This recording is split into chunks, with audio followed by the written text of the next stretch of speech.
Okay, it's Friday. There was a poll. Notice we're way closer this time to the desk. Factory music. Come this way.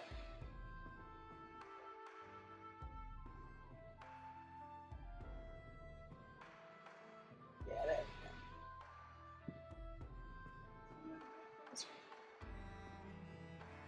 go. I forgot how frustrated it makes me when the camera is slightly crooked to these lines. That's better. Oh no, no Pride fan. Because Pride has ended sadness. Hello, Archangel Beth, testing your sheep guana. Hello, there might be scientists, our craft, Figment's name. Thanks for joining me.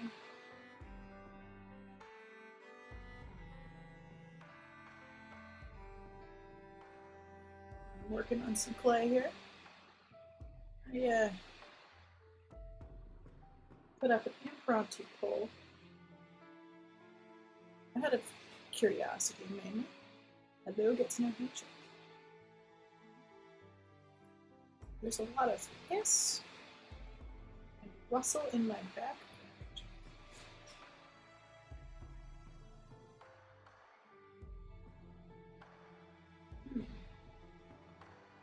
Weird. That might have been me moving the camera.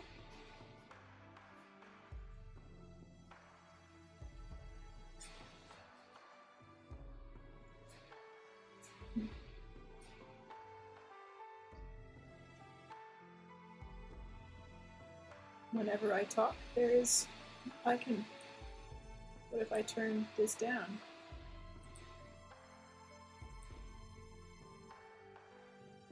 I have noise suppression on.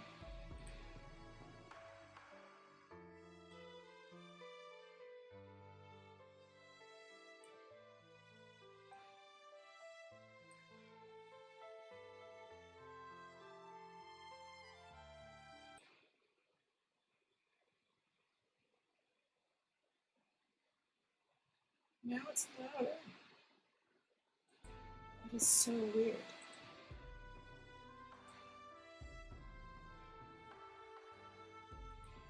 Oh, I see what's happened. Hold up, everyone.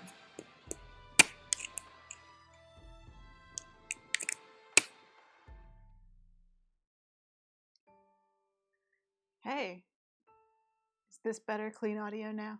Is it nice and fresh and clean?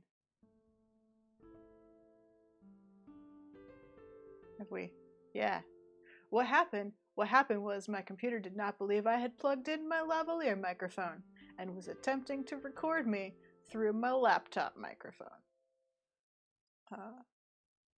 Which was going poorly, apparently. The only way to tell this is to open all of my settings and look inside. Because sometimes when you plug in the microphone, it just goes, no, doesn't exist, not a thing. And sometimes when you plug in the microphone, it goes, oh, did you want to use these as headphones? And sets that automatically. Because, sure, that's a thing I would totally want to do.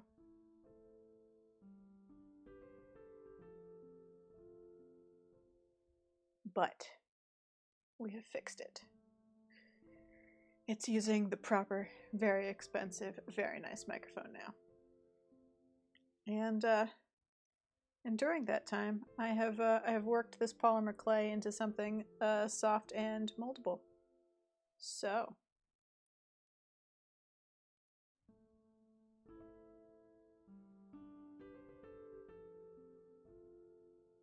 might be able to go a little bit higher here. Might be able to do a little.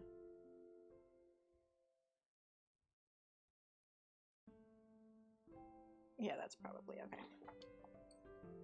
So,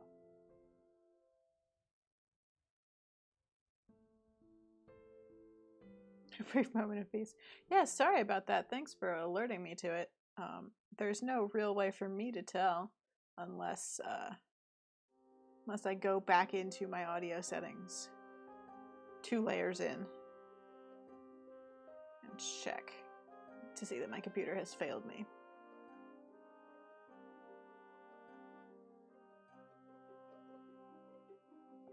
Positive attitude. So I don't know how many of you voted in the poll on Twitter that I put up fairly late yesterday. So we may be suffering from something that none of you wanted to watch. But here's my thought.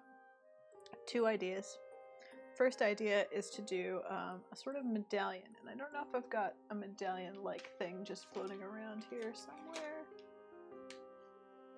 Or not. Somewhere I have a tin of my sculpture blanks for other things, but I don't know where I've put it. So it would be a sort of a disc medallion, the equivalent of a seal for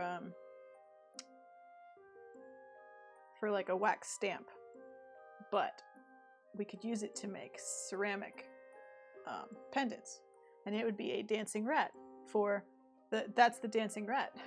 It would be a dancing rat seal that everyone could have pendants of for the order of the rat.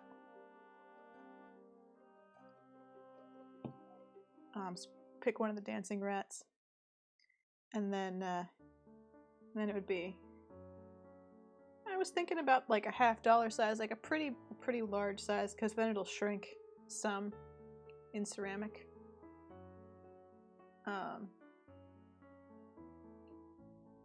The other option. So there's that. The other option is that I got some armature wire and some aluminum foil, and we could try doing that quailodin. Try doing essentially a large D&D figurine of our quailodin. So those were the 2 things I was thinking. Just aggressively ignoring Shep in the chat, who's demanding a sculpted dancing rat.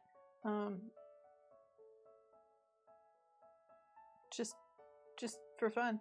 And I'm ignoring it. Because I do not have the time or stuff at my desk to make an armature for a sculpted dancing rat, which would need a base.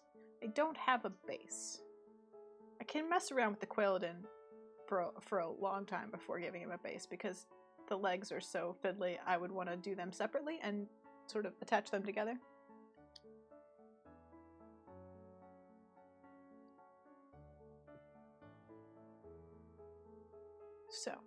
So there's a sort of relief sculpture of a dancing rat, and the quailodin are the options.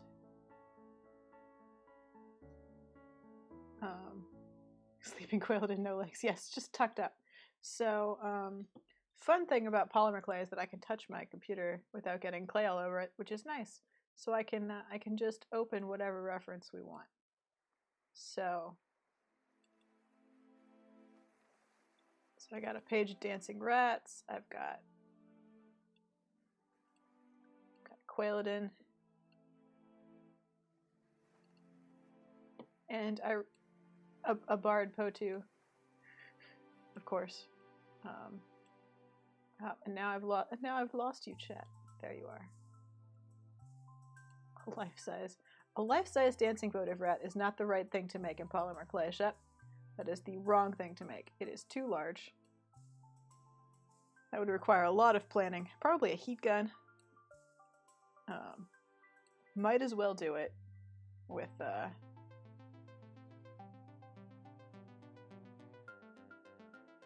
okay.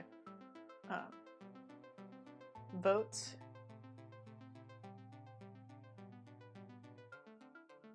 Votes for dancing rat medallion or quailodin. Just shout rat or quail in the chat, and I will attempt to count them up.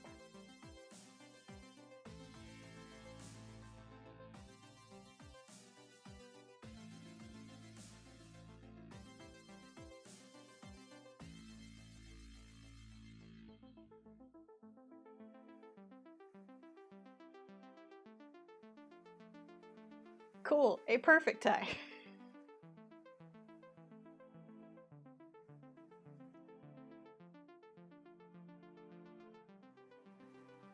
We did a unicorn. We did a unicorn last time we sculpted. We're not doing a unicorn. All right, 3 for quail, 2 for rat. Coming in on Quailodin here.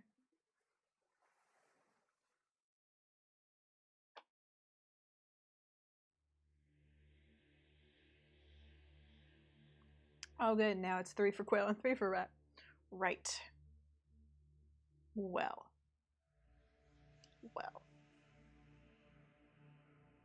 This is what I get for asking chat to vote.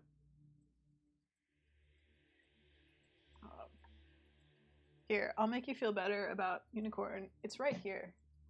It's right here. Remember? We made a unicorn the other day. It's right here. Oh, all dry. Next week we'll go to the kiln. You've had your unicorn, chat. Right. Well.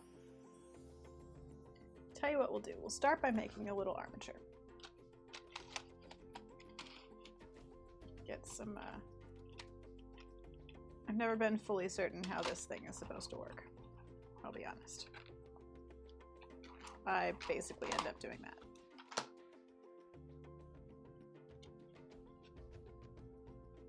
So, Quailodin armature. Let's see. We want legs.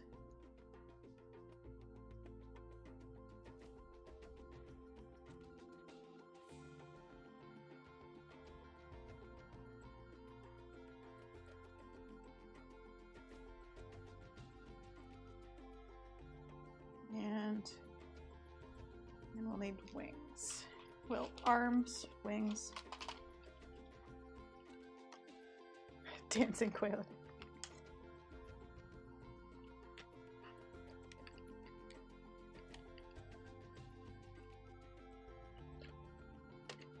There we go. Let's see.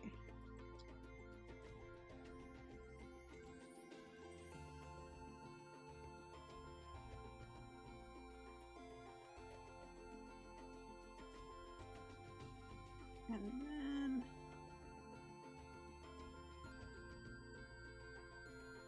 then I forgot how many weapons I gave this quail.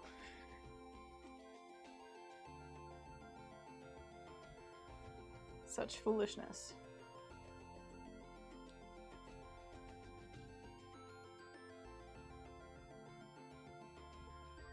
Right.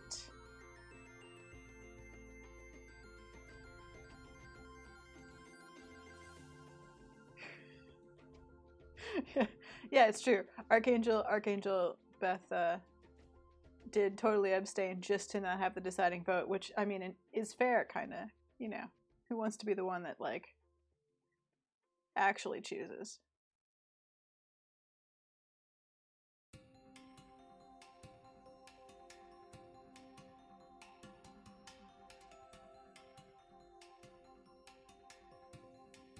So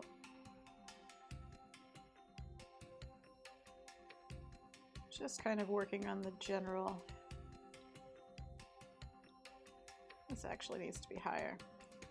What I'm about to do is probably gonna break it. Nah, it'll be fine. It will be fine. Good.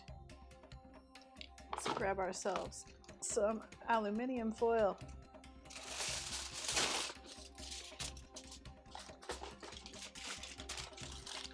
Ah, the sound of aluminum foil.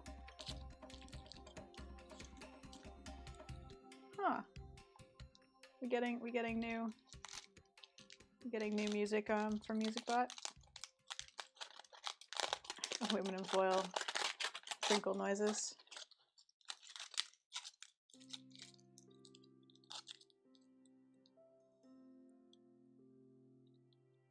So the reason for the foil and for the armature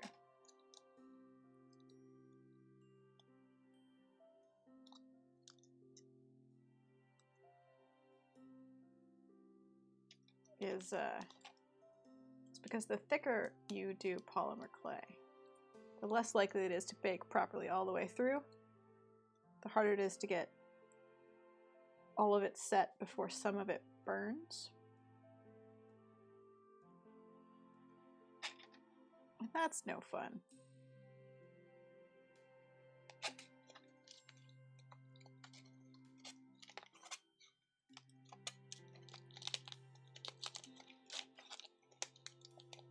I mean, you know, maybe Big Giant Circle's the band rebranded. Talking about music, bought music in the chat again. It's true, Votive Rat would not have any weapons.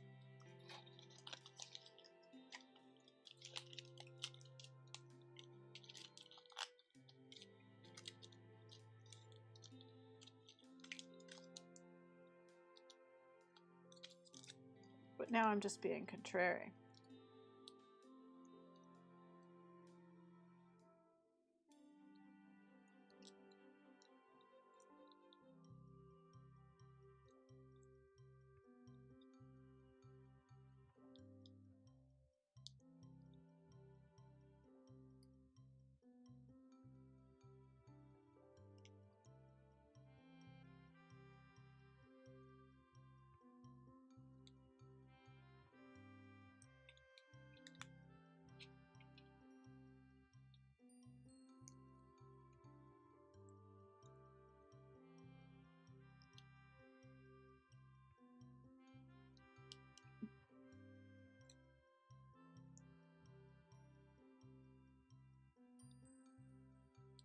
Bit of the form there.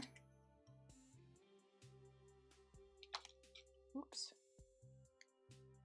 Legs go like that.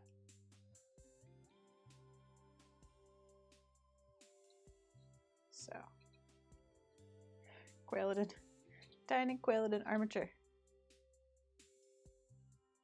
See if I'm on camera properly. Yes. Tiny Quailodon armature.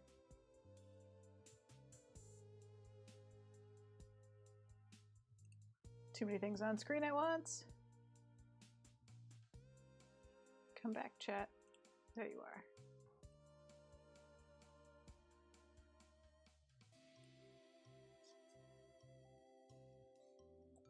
Right. So now we have a tiny Quailodon armature. We'll have started. We're gonna. I'm attempting to do essentially two things at once. I'm like, we'll satisfy this poll, this hung vote by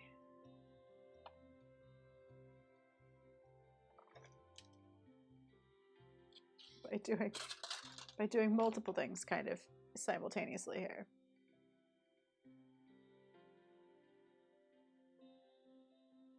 It could not be a dancing rat. It is the wrong shape for a dancing rat. Look how it comes out like that, and those legs are back here. This would be a little tail. See how the head goes like that? It's definitely a quail.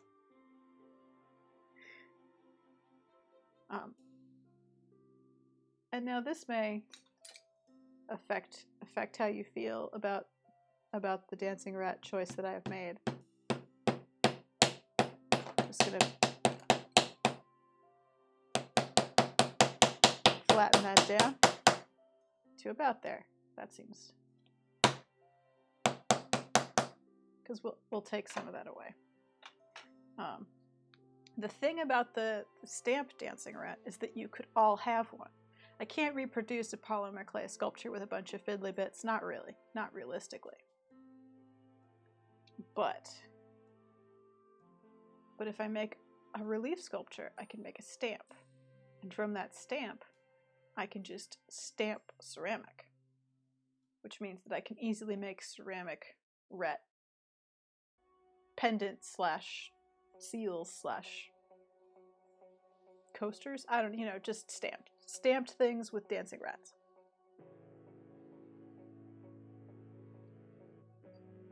I could cast a blank in plaster and use it as a molds to make little sprue things that I can stick onto things.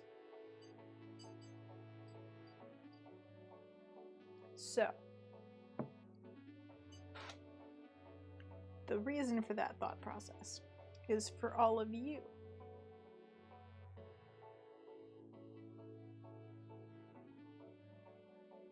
I think this is a new track.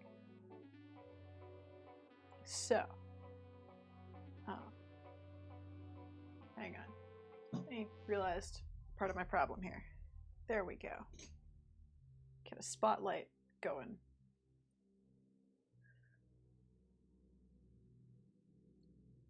Stop making my camera compensate. How does that? Yes, good. Okay. Still in focus, still in focus. So, there was a thought behind this, which was everyone liked the dancing rat so much, I should make a dancing rat thing that everyone can have. Because casting something that's small and fiddly and has a lot of little bits, like an actual sculpted dancing rat, basically impossible. I'd be making a tiny, like, $150 polymer sculpture.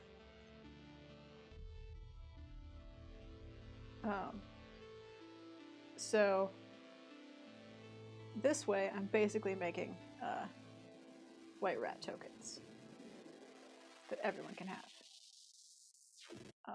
We could have dreaming god tokens. That's a thing that we could have. As you will recall, at some point, I keep hitting this ruler with my arm here. I'm gonna find somewhere else for it to live. Oh, and I didn't wash this. Tiny tools. There we go. Anyway.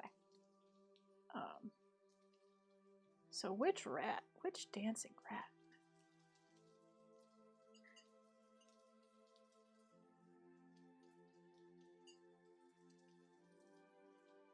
Let's say, when you said dreaming god tokens, and it was, ooh, yes, please, and then that wasn't really a vote. The one standing on one, the one doing a headstand, or the one, there are two standing, oh wait, no, one standing on two front. You want the upside down rat? I don't know that he's, first of all, I don't know that it was a vote. Second of all, I don't know that he's the best one. I kind of like the one next to him who's got one foot on the ground and is kind of airplane arms pirouetting.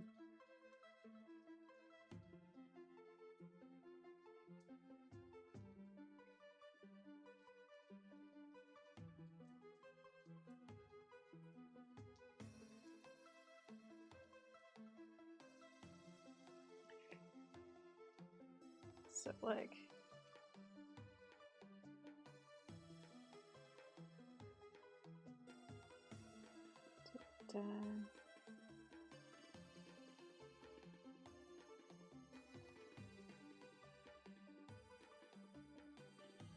tail,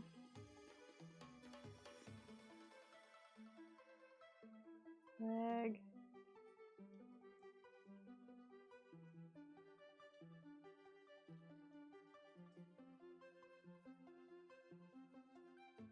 other leg is down here.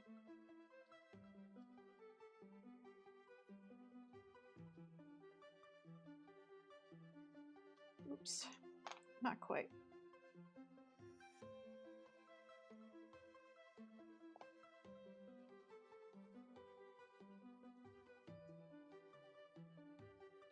Often I will print out the basic outline and trace it.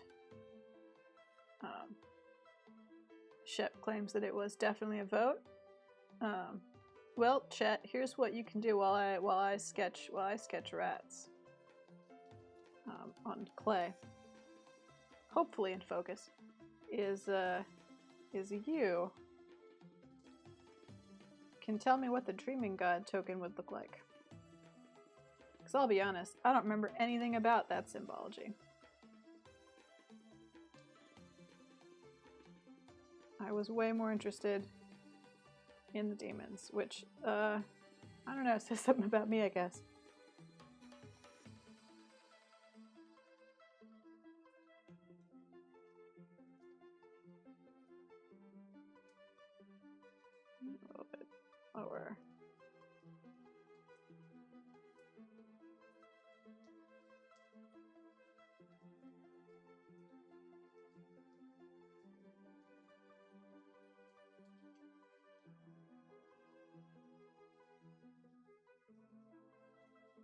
I am failing to fit this into this nice circle.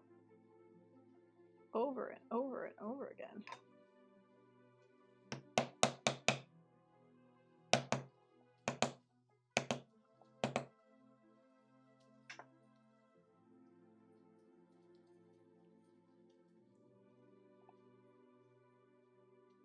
We'll get there.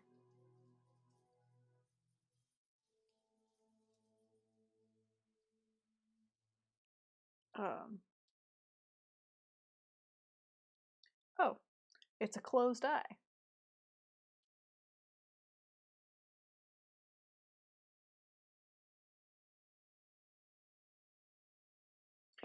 Oh no, get to know nature. That's right. You did not see when I was like, we will draw Zale, and then I drew dancing rats for an hour.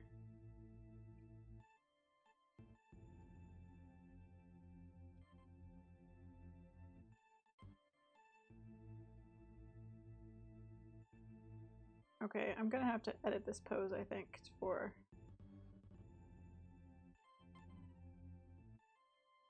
the space that I'm given.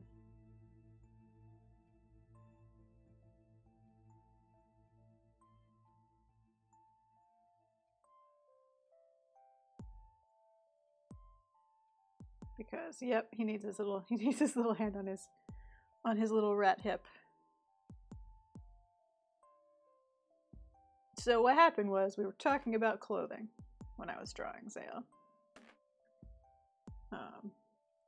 Because I was like, okay, vestments of a rat god, what we got? And I was informed that the traveling robes had a hem of embroidered dancing rats.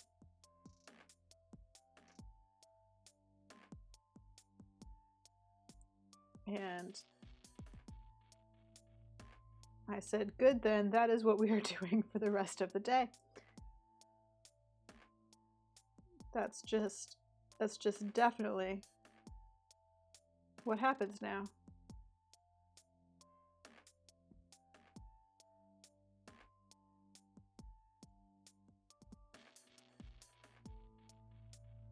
And then it did. Oh no, grayscale sheep guana emoji.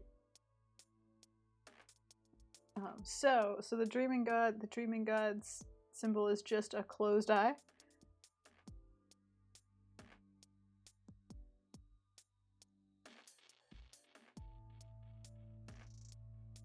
Well, that's a thing that's doable.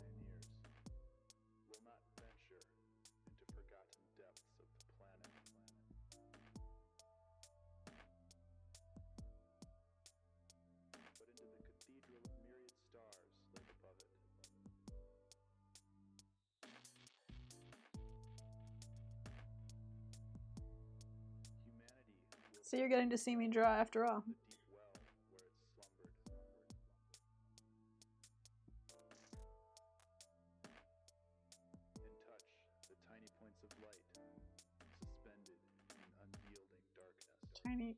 Tiny rat hands.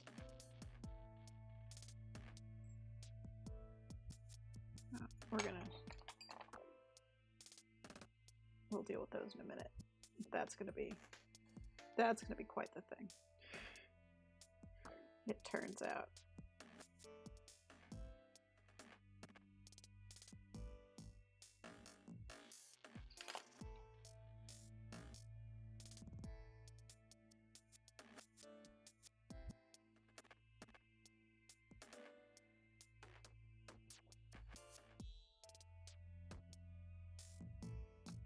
So there we have, let's sketch. Oh, there we go. That's the best angle.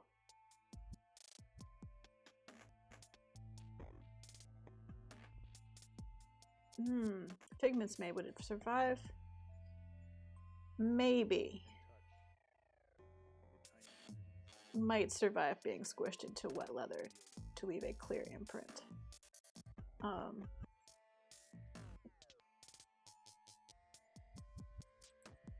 It's fairly strong, but it can be brittle. It's this the Super Sculpey is less brittle than other polymer clays, but I'm not.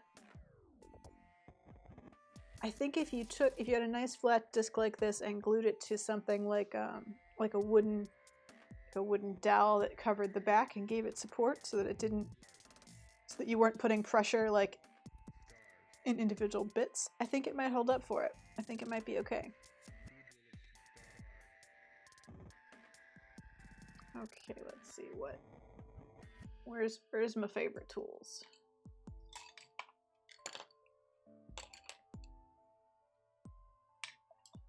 Where's my little stabby tool?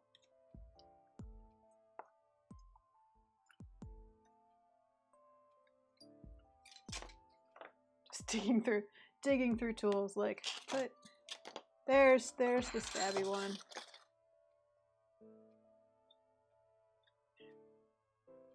Wiping non-polymer clay off of things.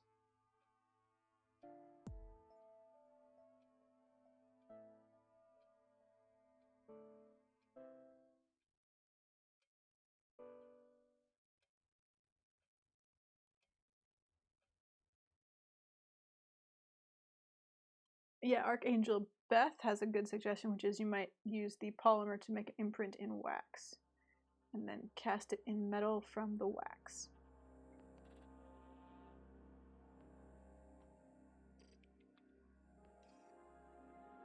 It does not work with ink like a stamp because it does not have any give. The reason a stamp works with ink is because it's flexible. So you can press it and it all squishes into the surface. Polymer clay is hard and isn't going to bend to cover a surface. So you won't get the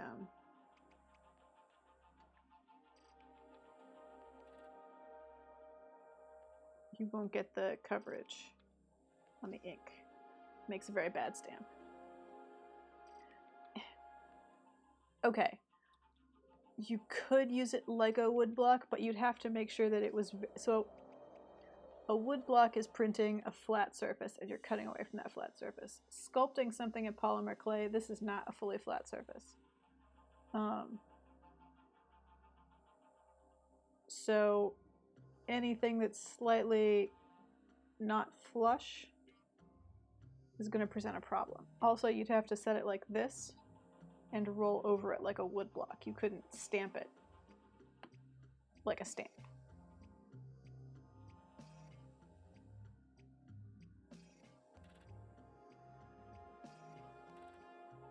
But you would have more luck with using it like a wood block than you would using it like a stamp.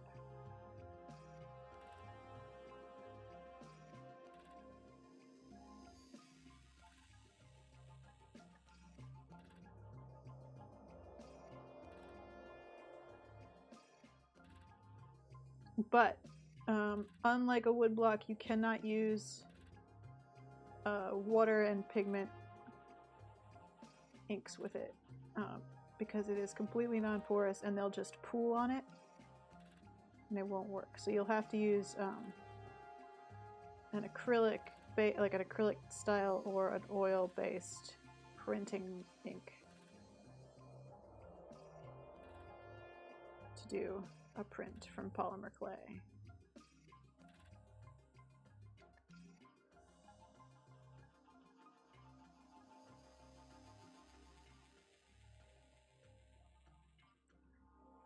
Polymer clay's sort of great strength is how easy it is to work with.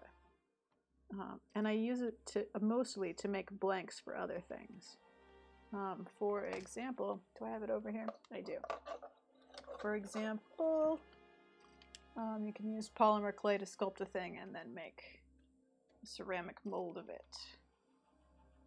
And then, or not a ceramic, plaster mold of it. This is not high quality plaster. I need to get better plaster. But then you can press, for example, ceramic clay in here.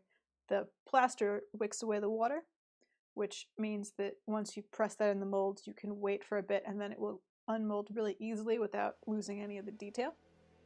Whereas you can't really do a deep mold of polymer clay for ceramic because it'll just stick and stay wet and lose its detail as you pull it out.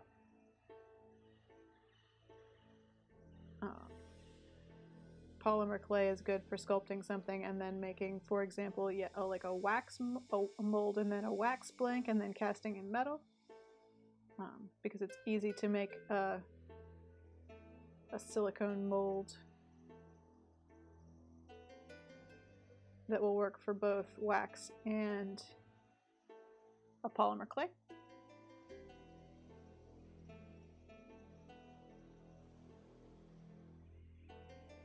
And if you're doing something like this that's fairly shallow, just a relief sculpture, you can, what I'll do is I'll take this relief sculpture, I'll take another disc of Super Sculpey, I'll press this into it, create the reverse.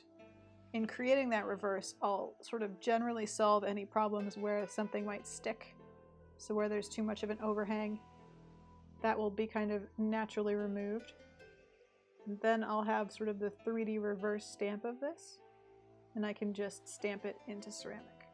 The other really powerful thing about polymer clay is that you can just bake it and it's hard.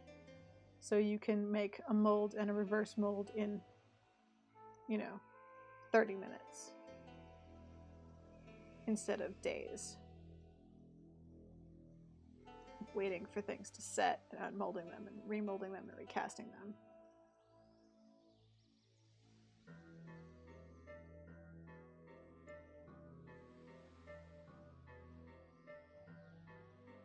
Well, today has gotten technical.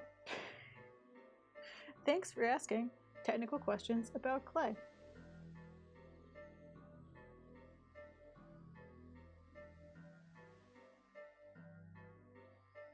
I like talking about art. The thing I do. Also, scream at me if I'm off camera. I've basically got you guys right in front of what I'm working on screen. Got chat right in the middle. So as far as I know, I can tell that I'm on screen, and as far as I know, I'm also in focus, but if I'm not, please let me know. Also, I tend to approach these relief sculptures a lot in the same sort of order I would approach a woodblock cut, actually.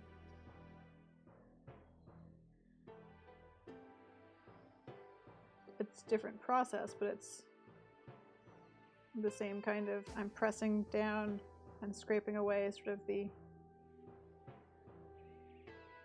empty in-between bits to create a clear basic outline. And then I'll work into and around that. Just helps me sort of keep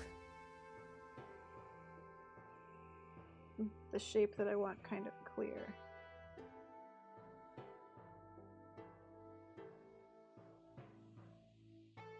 Because I will start sort of moving clay around once I start giving it more details.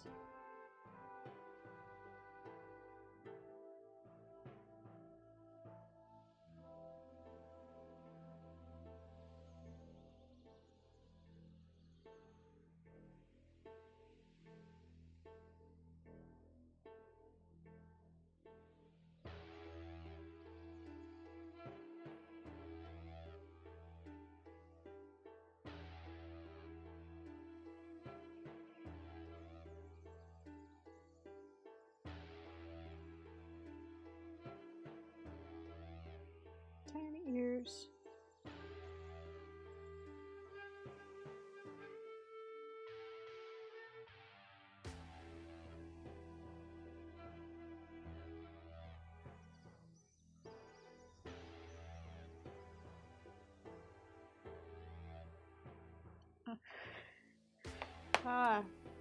Fashion fun.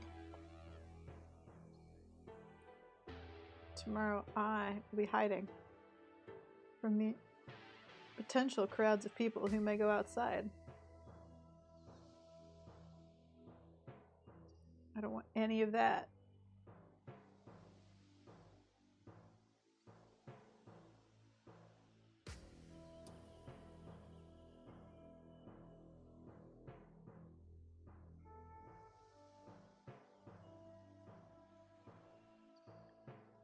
Figment's Maid says, as long as you're not wearing ox horns, Shep. Because Shep has announced that they will be wearing filth, sweat, and probably ox and goat hair.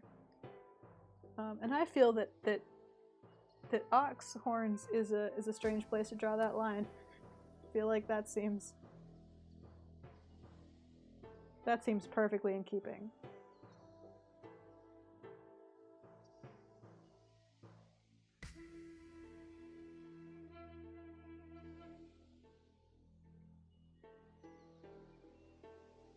Although ideally not removed from one of the ox.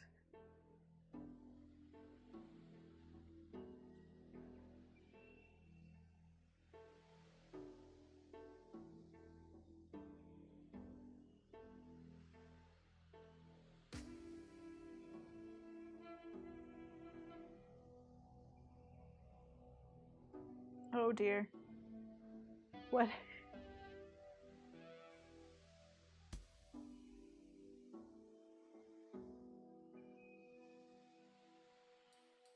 Ox drama. Ox drama is happening in the chat.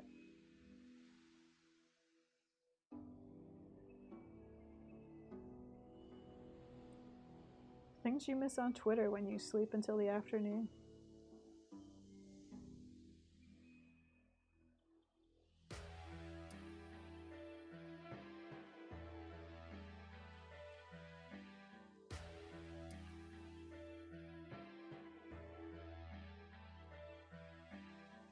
At some point during this process, I'm going to have to get out my glasses. At which point, it's going to be very hard to read chat. So I apologize in advance if I...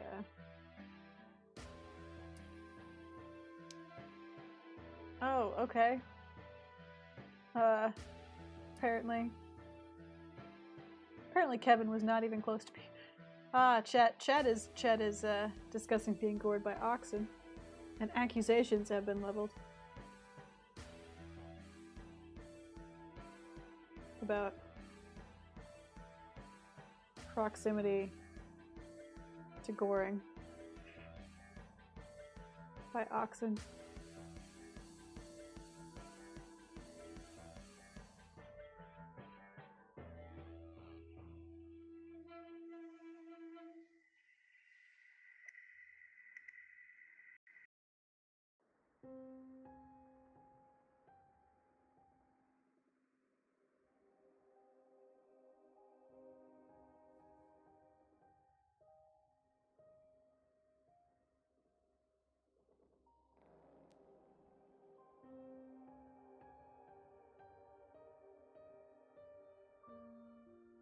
Good. Well, no one was gored by oxen. Everything is fine.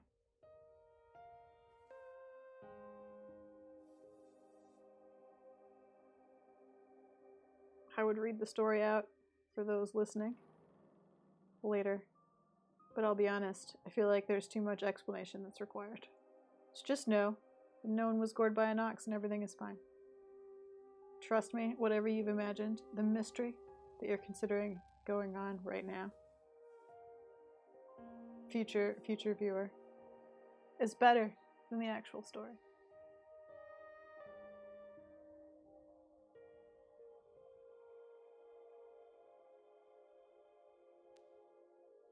Enjoy the mystery.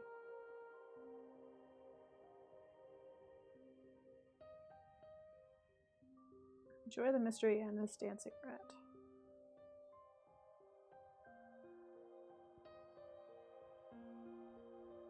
I am now curious if anyone largely listens to the audio of this. I know that at least once someone has pointed out that they listened to the audio, like fully just as a podcast. I'm curious how many people do that. Because I have been trying to do things like read out comments when I reply to them, so that if someone is listening as a podcast, something makes sense.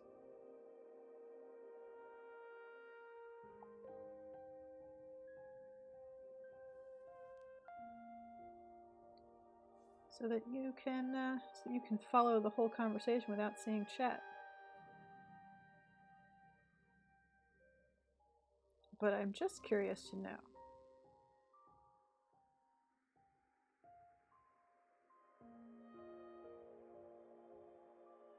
because I would have said the point is watching the art. But also, I do not have a high opinion of listening to myself talk. Possibly because I'm with myself all of the time.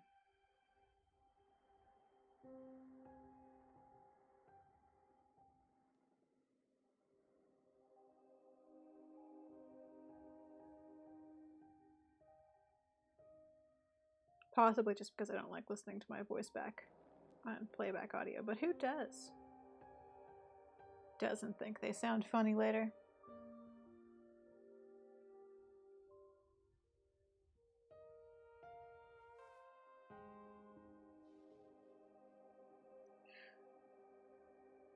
So that it will make sense, and our craft says, or as much sense as we ever make, which is fair. We do travel on some epic tangents sometimes. But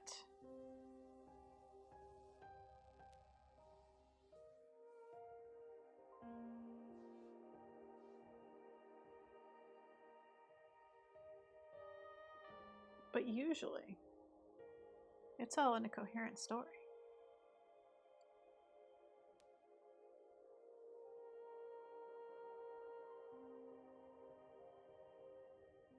Okay, good, I've parsed that username. There was a pause because the Lapis Lagomorph posted, and that's a username that's got a lot of letters, and I'm awfully dyslexic, so I had to figure out where the word breaks were in that. But I got there in the end. The Lapis Lagomorph, which makes sense as a string of words, says that they tend to watch and read chat when they're on Twitch. Thank you for chiming in. Chiming in to tell me how you watch.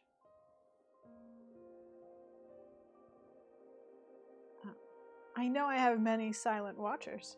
No worries. No, don't apologize for your username, the Lapis Lagomorph. It's a great username. It's just a lot of letters that string together, and my brain doesn't make words well. So I was like, Thelopolis morph? Oh, no, I see. Took me a minute. I just had to pause and parse it, but I got there. And I like it. It's a good username.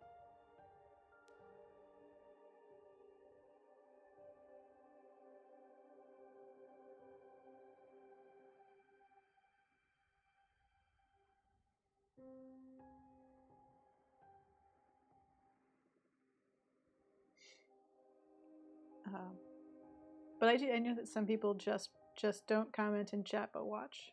So I'm always curious how people are enjoying the stream in their own way. Partly curious because it means that I try to do things. For example, if I know people are listening but not watching or reading chat, I'll try and do more things where I read out what people are saying, where I read whole stories.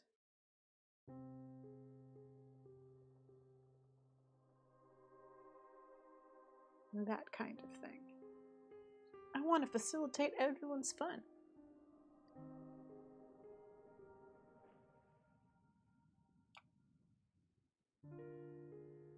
Yes, now everyone is agreeing with me that it is a good username. It's true. Okay, I'm gonna have to explain because oxen safety. Let's reassure everyone. Shep says, seriously though, I made sure that if anyone had to stand in front of the oxen, it was me, and there was no point at which I was even slightly worried I was in danger. So, safe ox handling happening here. Thank you, the Lapis Lagomorph. I am having fun with my little dancing rat here. Going a bit slower than I sometimes do with these, because I want to make sure I can add the little tiny details. So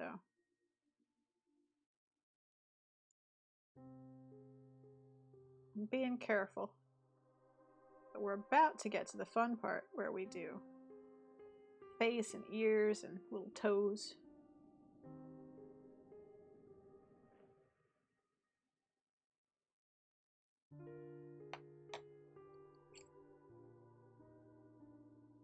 We're using all the tools that I never use with ceramics. All of my little rubber tipped tools that never come out for pottery.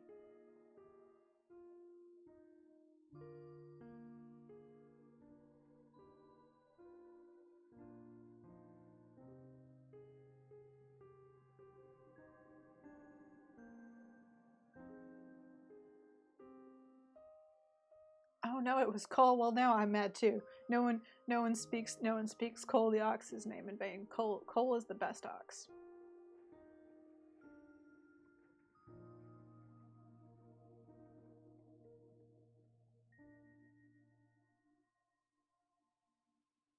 Cole is the best boy.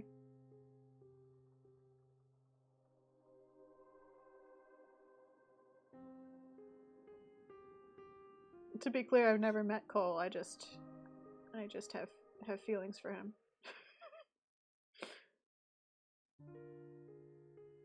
What can I say? Opinions.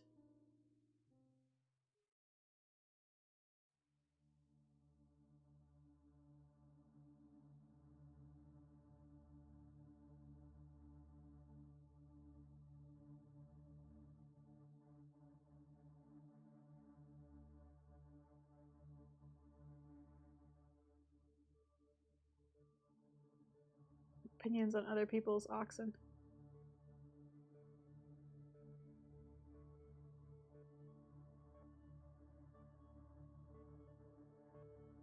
Alright, let's...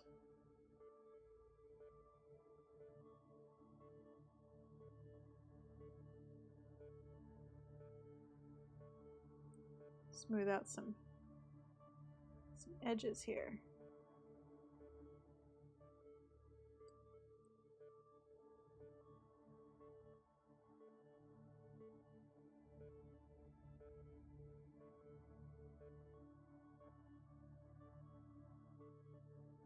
So it's a relief sculpture, we wanted to have a little bit of a 3D quality.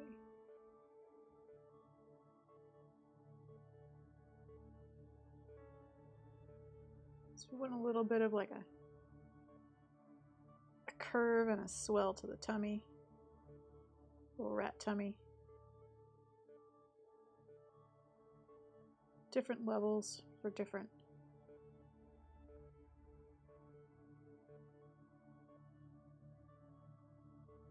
elements as they come together.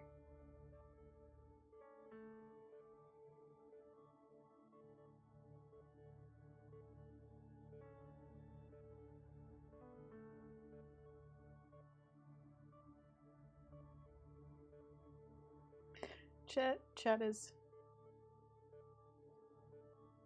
now talking about livestock safety. And I've seen They Might Be Scientist uses the term Scooby-Doo as a verb, which I've never seen before. I've had to Scooby-Doo away from cattle twice in my entire life. Once was a steer that just wanted to play, and the other was one that was so mean we dropped him from the scientific study. Too mean for science. Oh dear.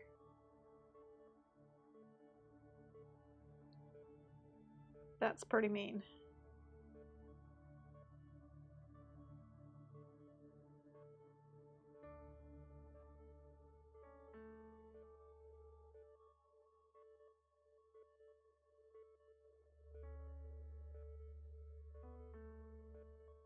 MusicBot's nice and chill today.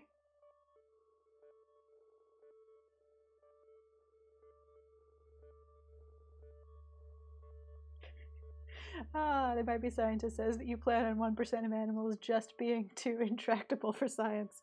I mean, you know, fair enough.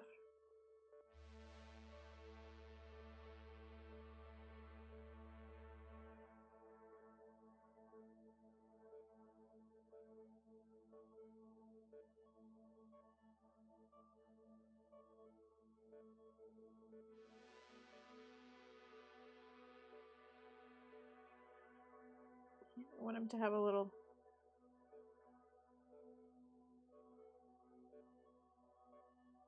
rat tummy. I think I'm just gonna skim a little bit of clay here. And add it right there. Speaking of tummy, the nice thing about adding polymer clay to itself is that, excuse me, is that it sticks to itself readily. So I don't have to do any of the things that I would do with ceramic to try and make that happen. Like I don't have to make sure that it's damp. I don't have to score and slip things. I don't have to worry that it's going to crack apart later. Just it readily self-adheres. Just wanted to smooth that out. Make it feel like a soft rise.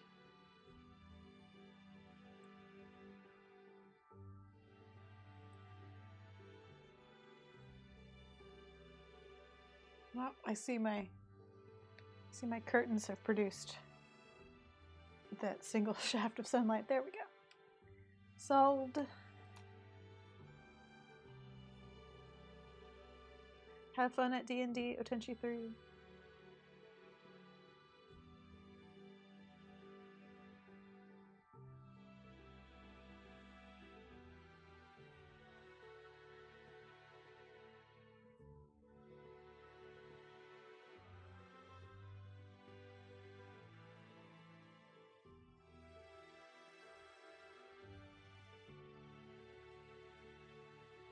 So that dreaming god symbol, just a closed-eyed, no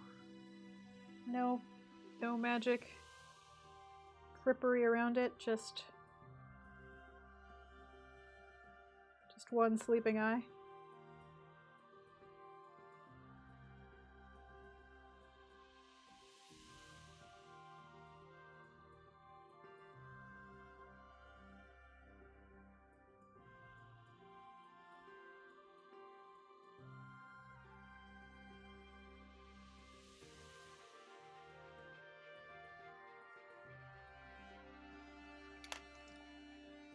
Just a closed eye? Alright, well.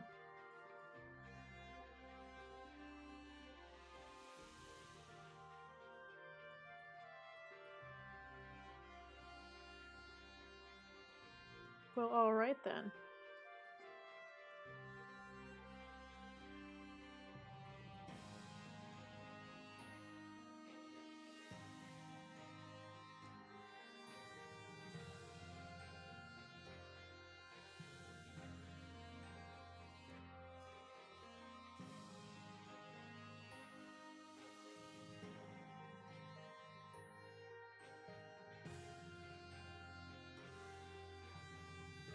That's fully doable. Closed eye is easy.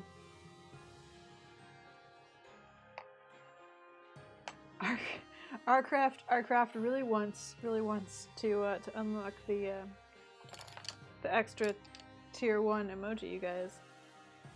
Y'all, folks with an X.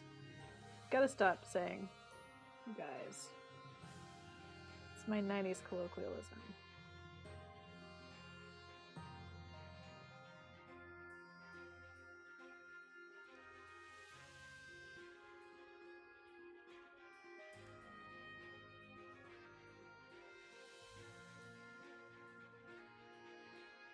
My beautiful multi-gendered viewers. Ah, our craft sub runs out next week. I see what's happened. Right. Our craft knows when the deadline is for when we have to start worrying about the sub starting to run out.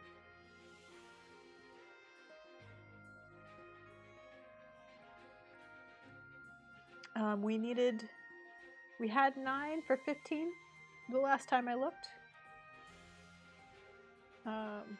For the first unlockable extra emote. 6 points is 1 tier 3 subscription, or I think 3 tier 1 subscriptions, maybe. Unclear.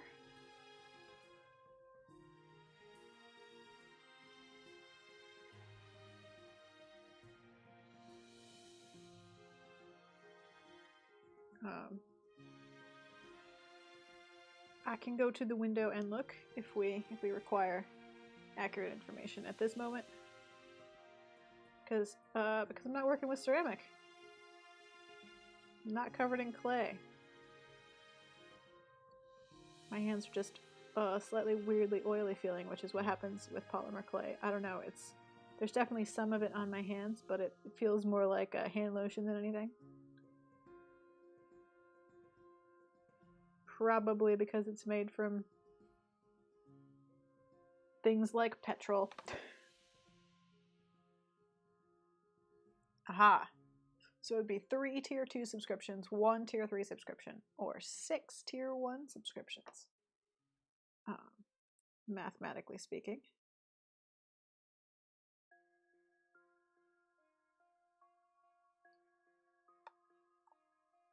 Because that level of math I can do.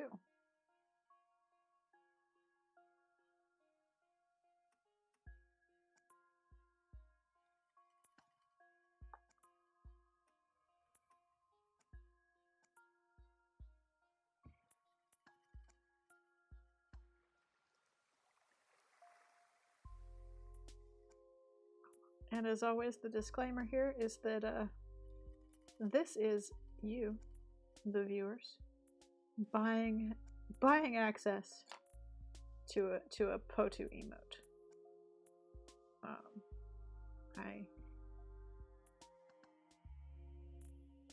I bet you know it will if you choose not to.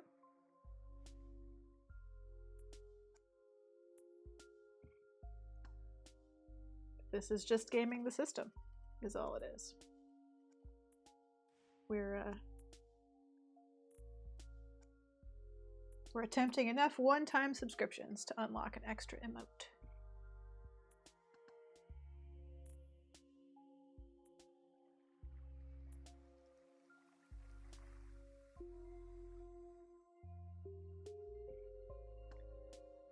Thank you, the Lapis Lazuli, for your subscription.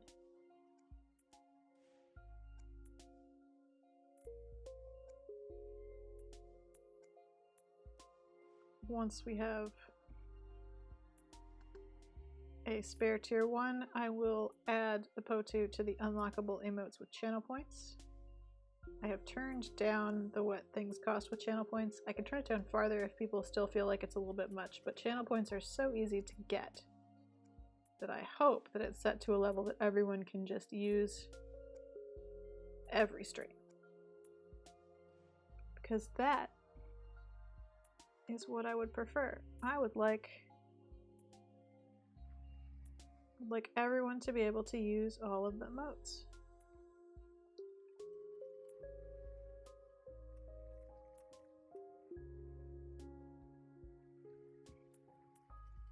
Oh, good, Pride Unicorn. I love the Pride teacup emote.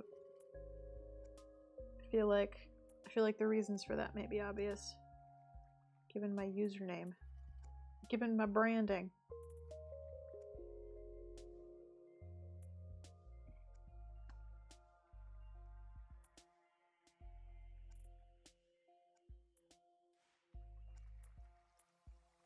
Need to order more tea. Speaking of tea,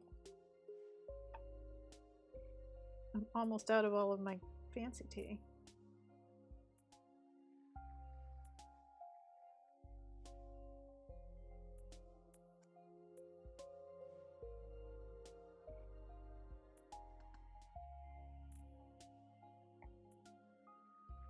Just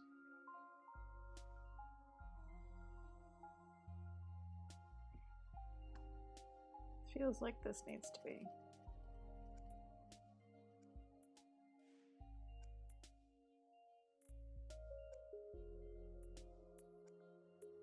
Removed, ideally.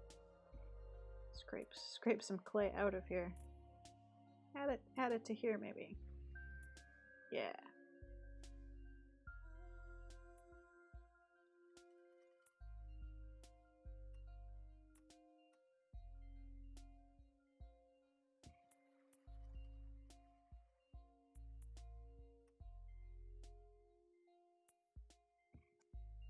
A little bit less clay in this enclosed space.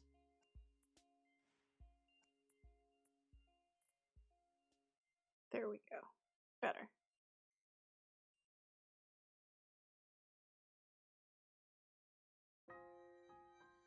The arrow pointing to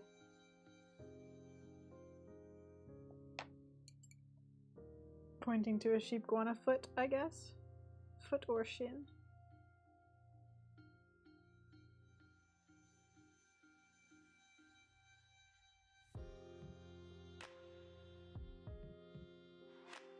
So, some organization can occur to facilitate points or not.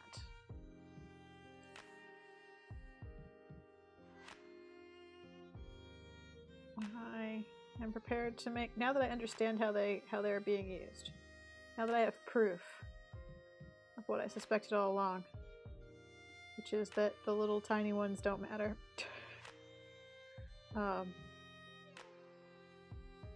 I can make a quail that works. I can make a quail for chat, but that will be a third tier thing. So, like the Po2, only I would be able to use it at the moment. And as much as I like just having emotes for myself, that's not the point.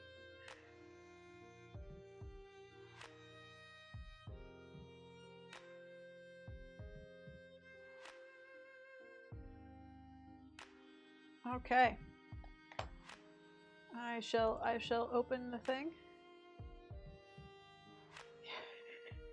The lapis lagomorph. I have some bad news for you. The lapis lagomorph. I'm just gonna say lapis lagomorph. I'm sorry, I'm dropping your title of the. I am pretty much entirely Twitch ignorant, unfortunately, and I have bad news. So am I.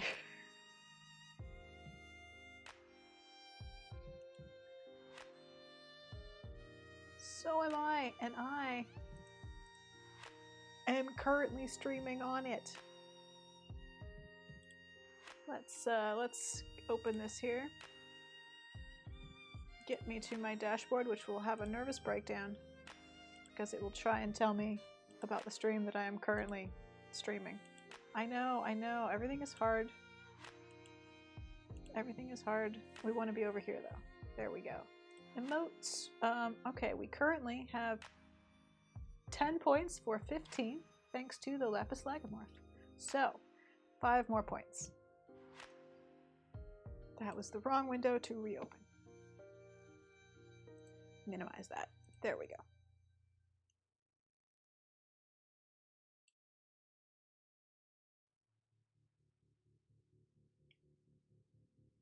Yes, so 5 more points is what we need to unlock 1 more. I believe we would need another 10, so 15 more points is what we would need to unlock 2 new tier 1. But I can rotate them out, so I can swap them around and change which ones are tier 1 and which ones are tier 2 and 3. If we only want to unlock 1, so we have 2, I can make it Po2 and quail 1 week, sheep guana and Po2, sheep guana and quail. I can rearrange it based on, I don't know, whim and subject. So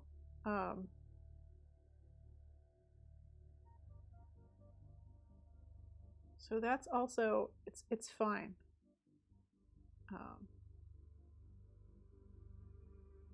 Because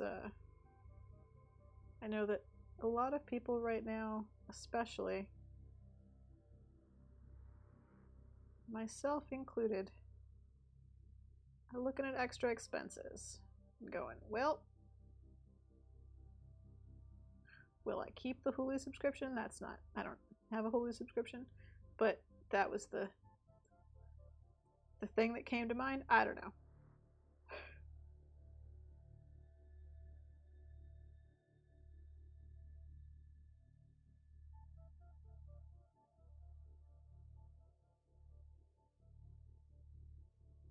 It's life can be hard.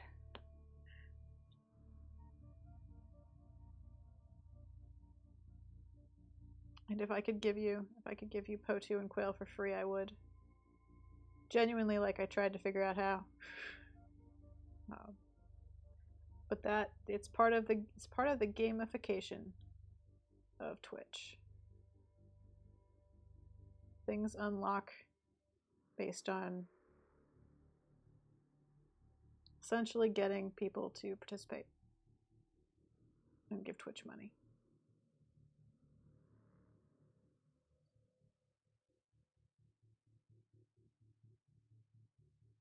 Oh, our craft has a job in a country that likes its people.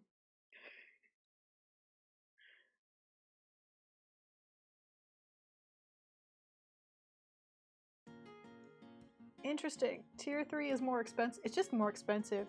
The tiers are bigger monthly amounts. So tier 3 is more money than tier 2, which is more money than tier 1.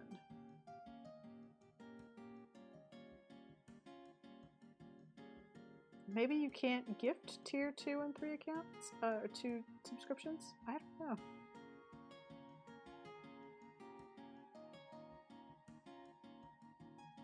I'm just an artist. I am not your model Twitch streamer. Gotta say.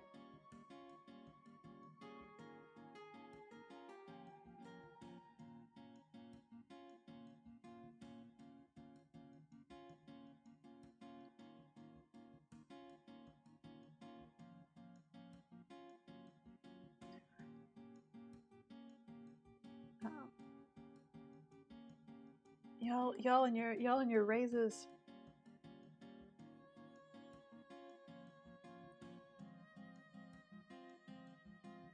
Be your own boss.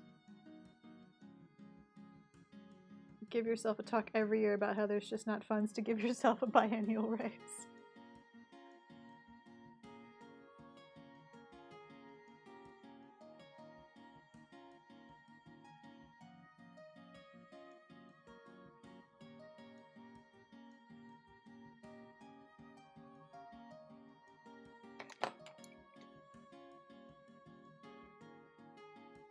You and your computers. Ah.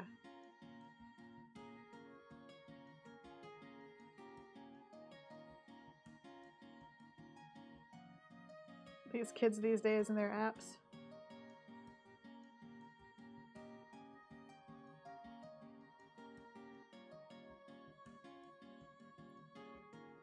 I don't think I even understand, like, my business software, like the stuff I use for work all the time, like Adobe Photoshop. I don't think I even understand that as well as a Generation Z kid understands TikTok. Like, I don't think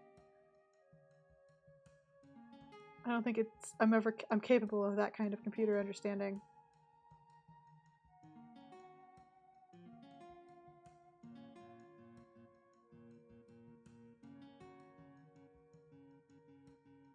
Aha, the mobile app only lets you gift tier 1. Maybe that's the thing. Oh, good. Unions and collective bargaining agreements.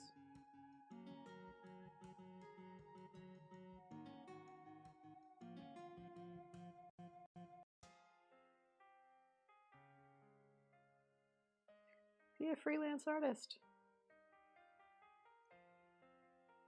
Negotiate all your own contracts.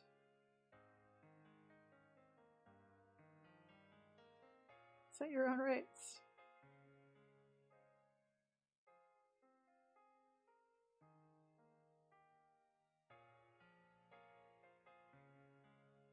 But also set your own hours.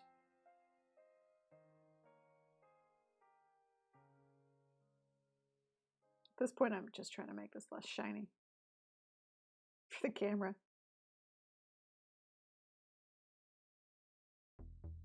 Because that is the thing about polymer clay. It's easy to make it shiny, shiny.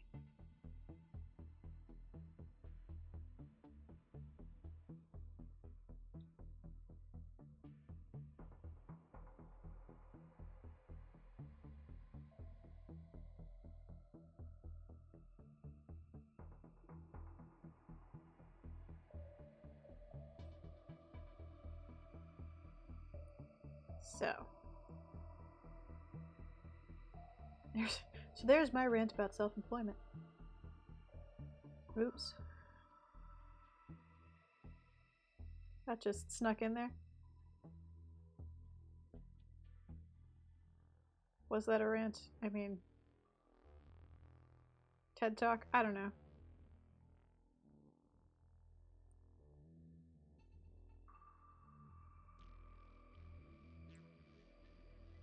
I don't know how one would define it.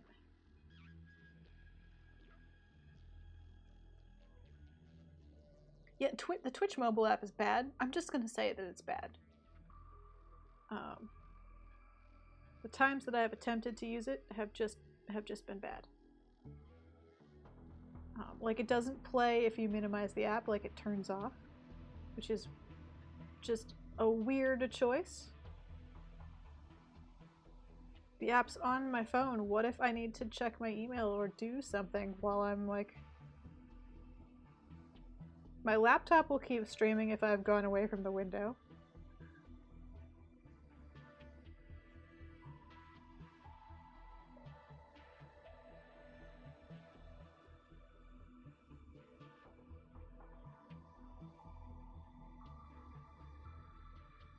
Lapis Lagomorph says that they got bought last July, so we're not eligible for raises until this December, which is lame.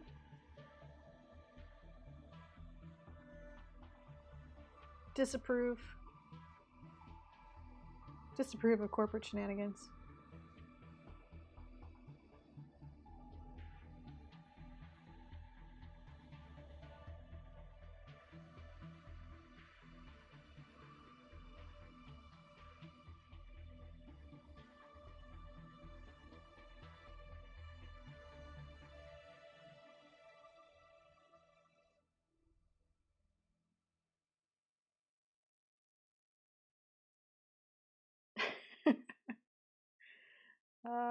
The web.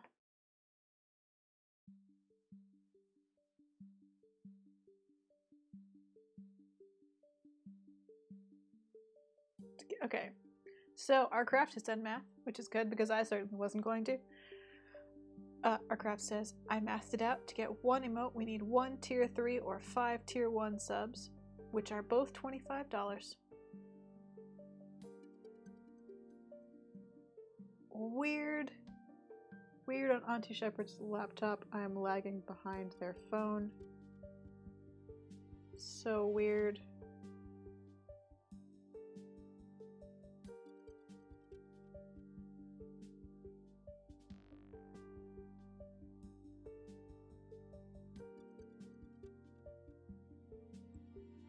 I don't know. I don't know what to say or do. I don't know how to fix it.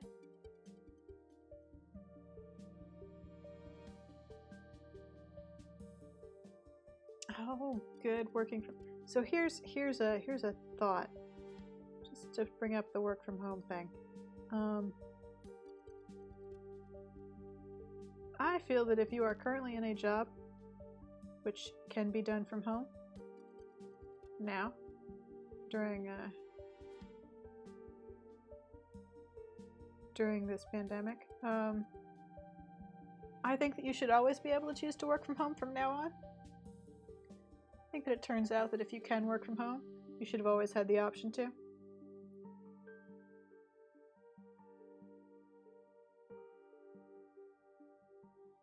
That working remotely was always fine the whole time.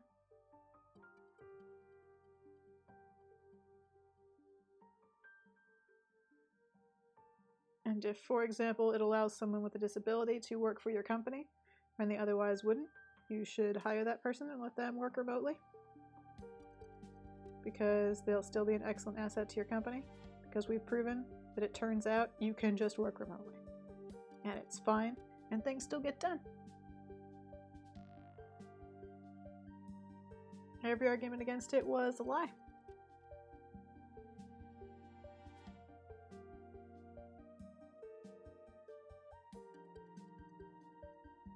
I mean, we need offices for the poor extroverts. That's not me being facetious. I have a lot of friends who are struggling with their isolated work from home life. But remote work should have always been on the table.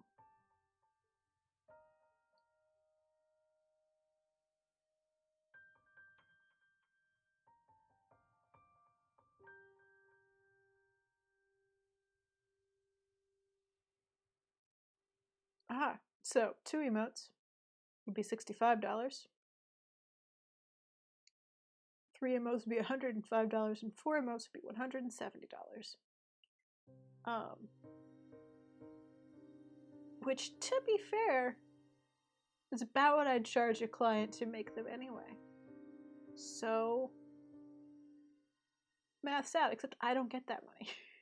Or at least I don't think I get all of it. Twitch takes a percentage.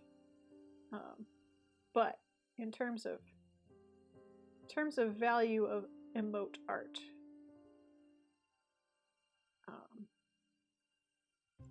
makes sense. However, I think it may be early days to aim for 3 or 4 emotes.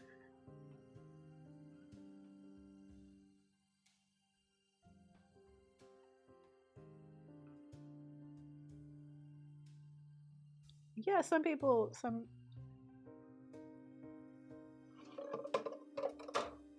stuff is falling off my table. I have an anonymous cheerers gift, shared rewards, 5 words, yay. An anonymous sub. Stuff is happening.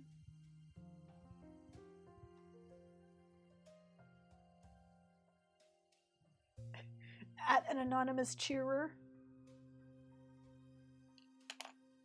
I'll just click buttons here. Do I have mouse tools? Thank. Sure, let's thank. I have the power to thank.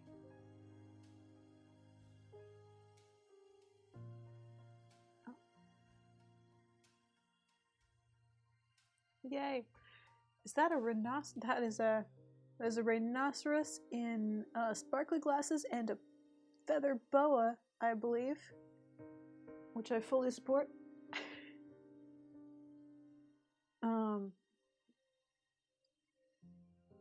Yeah, that's losing my voice a little bit. I may need to take a break here in a second and make some more tea. Some people really, really need other people in the space to work with. I've known many people like that.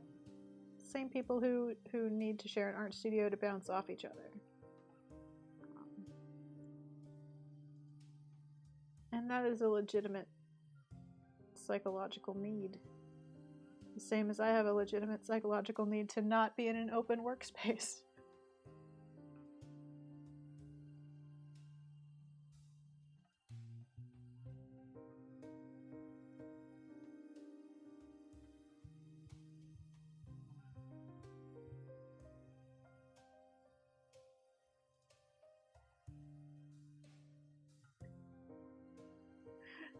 Archangel Beth sympathizes with extroverts, but they do wish they didn't tend to assume they're the only personality type.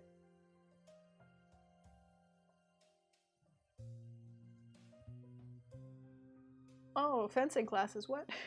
They might be scientists, fencing classes. Sword fencing or cattle fencing? One assumes sword fencing. Who needs a class for barbed wire, am I right? Don't necessarily barbed wire your fences. That may not be what's best for your livestock. FYI.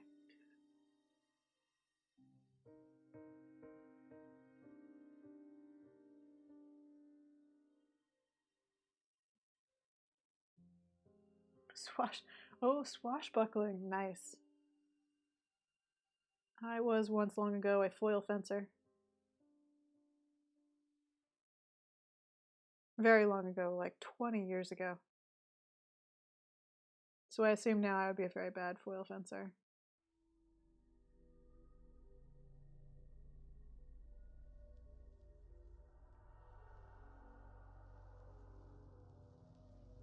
At the time, I was a surprisingly decent one.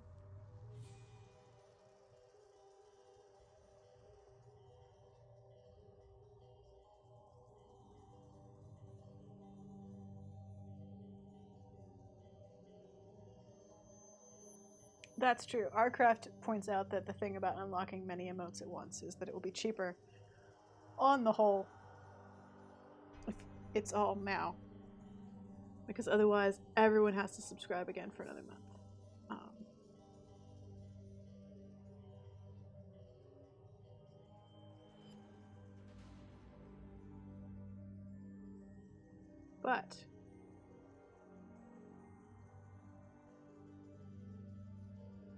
But there are only so many of us.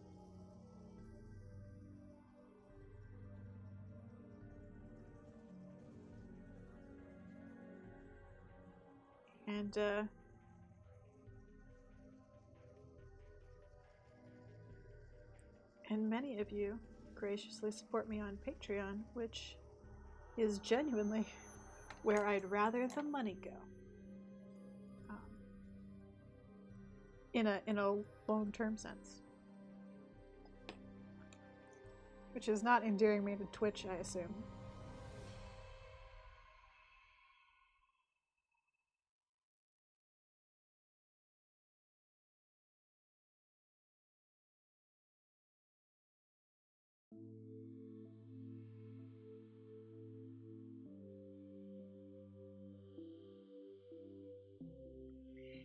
Yeah, that's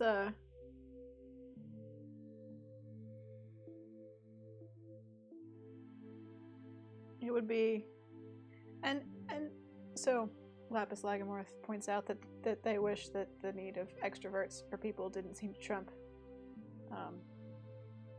Lapis Lagomorphs need not to die, and I feel like actually those two are not related. I don't actually think that extroverts are to blame for all of that. I think part of it is selfishness and sort of a general sense of entitlement. Part of it is bad government messaging and the willingness of people to believe the thing that makes them feel like it's not as big a problem. Part of it is just sort of a general failure of people to listen to authority. Extroverts are having a harder time, but I don't know that it's just them who's going out and ruining the thing. Part of it is the government not caring if you die, because they want Jeff Bezos to be able to still make money on the economy. And they don't want to pay you unemployment anymore, so they need to make it legal for you to go back to work. I am a little bit of a communist. Just saying.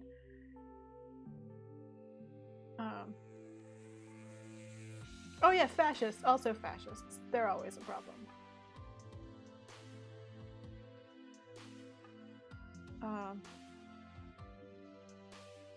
Arcraft says we need at least 2 more because Potu and Quail. Speaking of emotes. I'm sorry, I diverged into a rant about the government, which happens sometimes.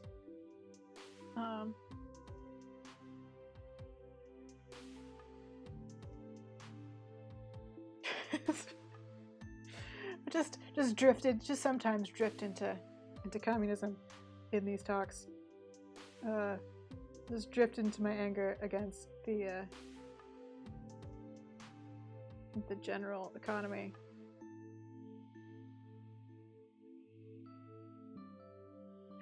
I wish, so here's the thing.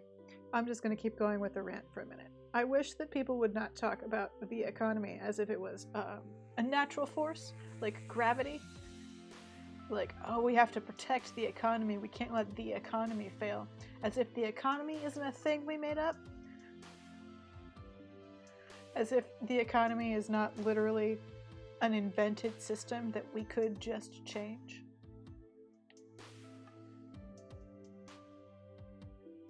And I'm not even saying that it would be easy to just change. I'm just saying that talking about it as if it's an immutable force of nature is hilariously incorrect.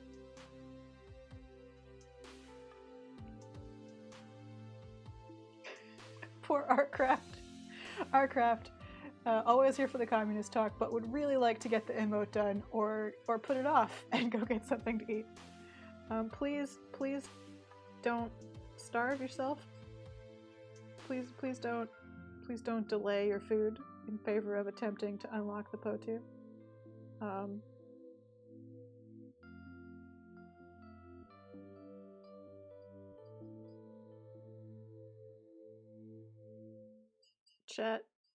Chat will still be here. Food is important. In fact, it's about time that I took a short break anyway.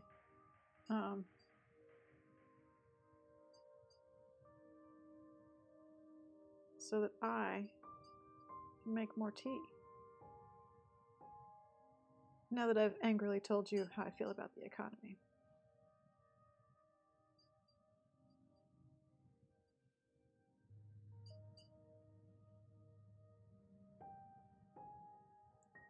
We're getting there.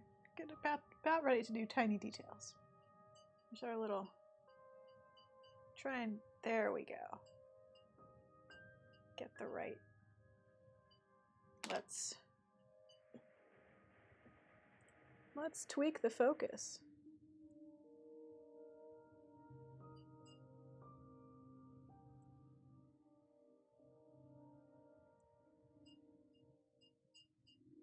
Yeah.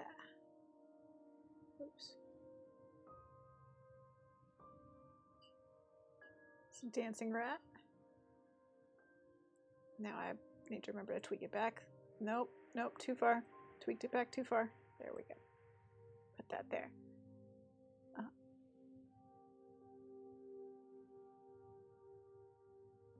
Lapis Lagamore says the FASH is a separate and real issue driving both return to work and state reopening, and that is in fact correct.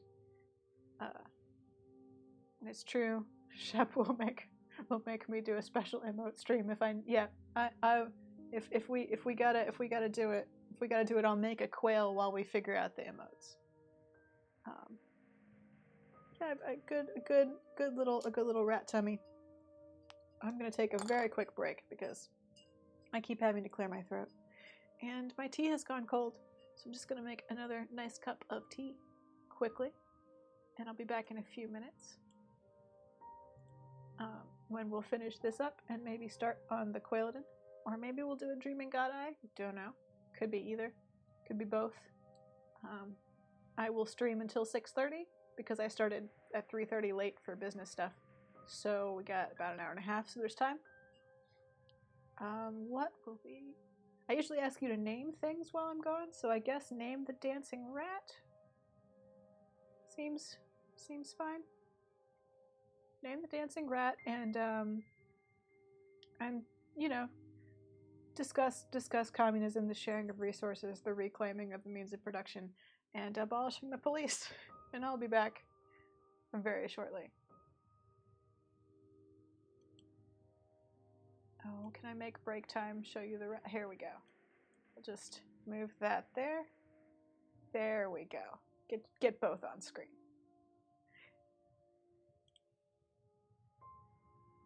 Oh no, Archangel Beth, your computer crashed. That sucks. Okay, I will be back very shortly.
Okay. Yeah. Gonna put my banner back where it belongs because otherwise I'll forget later. There we go. Alright, I'm back from break with more tea. Time to tell Auntie Shepherd a bedtime story till they fall asleep. Is what's happening. Because I don't know if you all are aware, but most of the time at about this point in the stream, Shep falls asleep.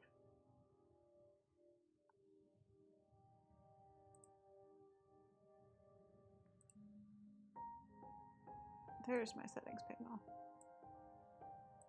There we go. So, Corgi, oh my, what, can I make animated? I can't make animated emotes, I don't think, but I want an animated Corgi emote now. Why can mine not be animated? I am proud of that fact, that I am very soothing. This is meant to be. I feel like I said at some point towards the beginning of this adventure of streaming, I said that my goal was a Bob Ross vibe. And I wanted that nice, calm, chill kind of making happy art vibe.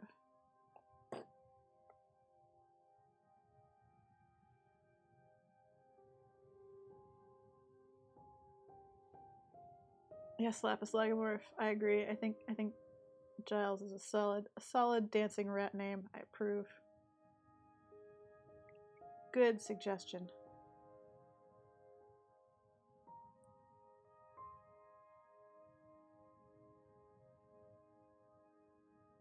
Trying to get the general shape and curve of the edges in, because once I start doing details, broad shaping stuff becomes really problematic, because then you'll hurt the details. You might squish them. No one wants that.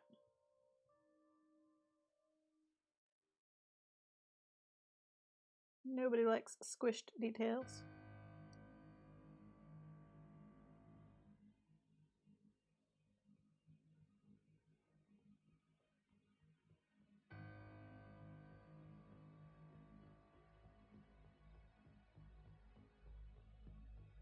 I feel like the Kali alarm clock has gotten earlier. I feel like the Kali alarm clock used to be 5:30 and has shifted back. Makes me suspect the Kali alarm clock is more to do with sunlight than with actual time. I have my suspicions.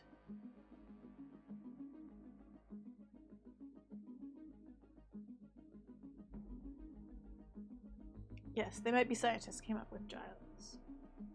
It is a good option.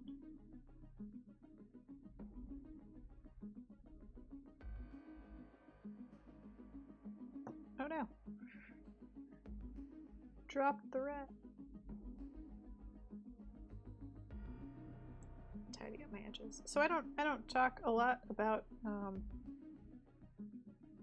politics or my general stance on them on Twitter or here.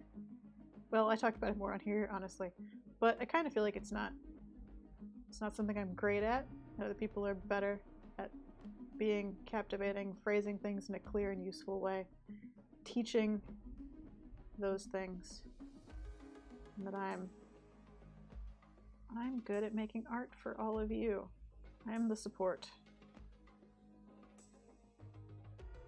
I am the structure that says that here it is okay.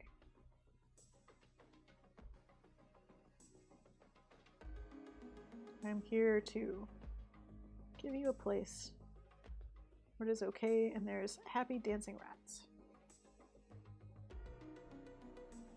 But that said, abolish the police.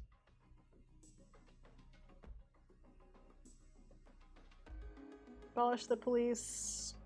Trans women are women, trans men are men, non-binaries. Valid is such a weird thing. Non-binaries. Non-binary is a thing that exists, like Australia. It's a real place that you can go. Well, that's my new phrasing for that joke. Found a new joke for Australia. And I'm anti-capitalist.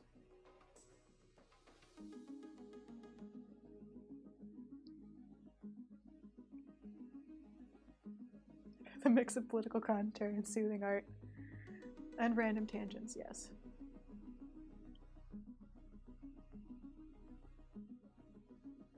Oh no, collie dawn, I am informed, is when your collie can distinguish a black sheep from a white sheep, which seems like it's very early. Just the very smallest amount of sunlight.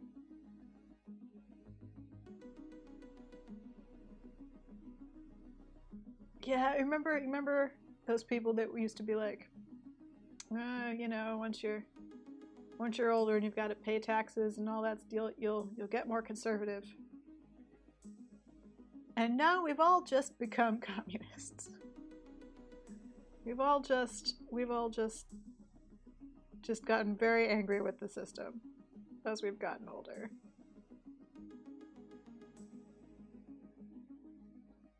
Before we had jobs and had to pay taxes, we thought maybe it all worked fine, but now we know better.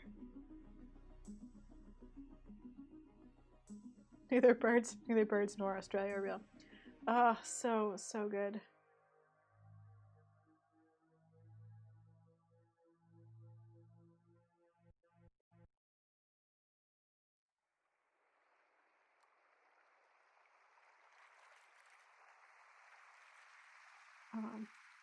My parents have become more radical as I've gotten older.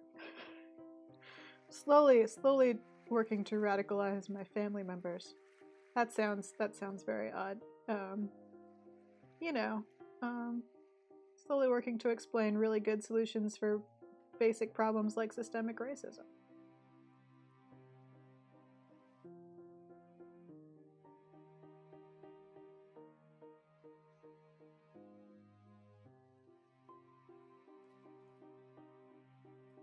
I mean, the world has done a really good job of showing everyone how broken it is lately. So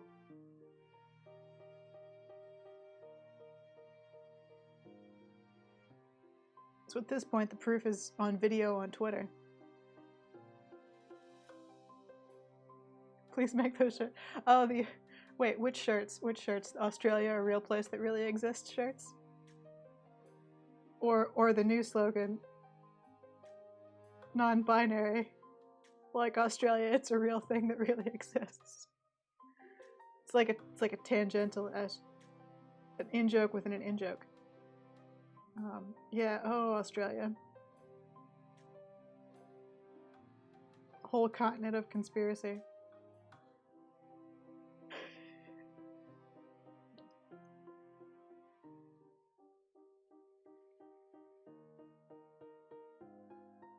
Okay, I will work on the Australia is a real place that really exists.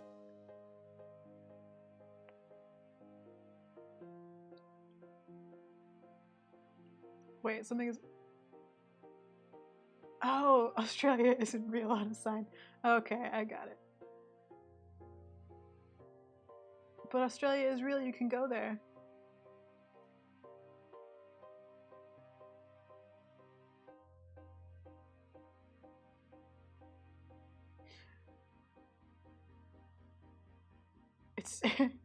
It's true, they'll be expecting Black Lives Matter, not continent denial. Oh no. I will never cease to be amused by the realization that some people somewhere don't believe it. Don't believe in Australia.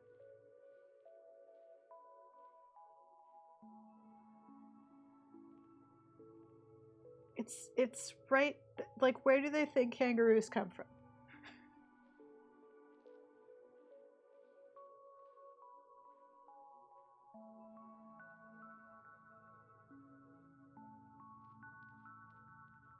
Just why?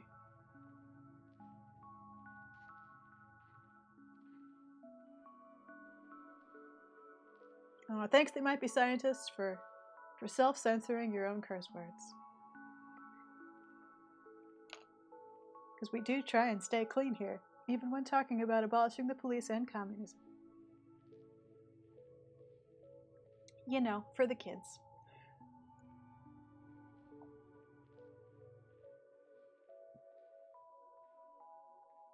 Yeah, that phrasing is really great. So Auntie Shepherd summarizes something that's going on in North Carolina, which is in Graham, North Carolina, there's an ordinance forbidding one or more people from moving or standing in a public place without a permit, quote, for the purpose of making known thoughts or positions.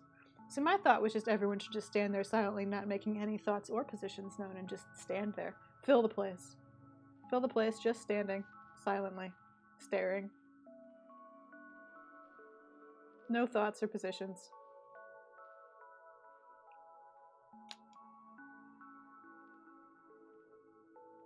Schrodinger's Australia both exists and does not exist. Oh, that's brilliant.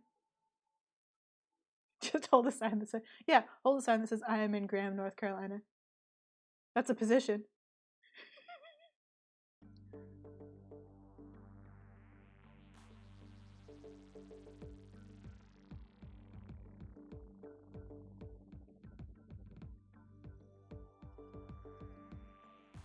Bring back lemon. I mean, there are a lot of positions that we could hold.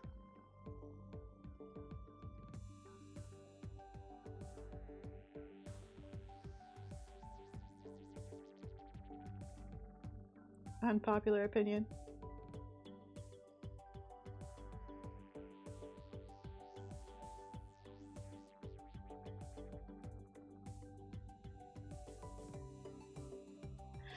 Oh, cattle are better than pigs.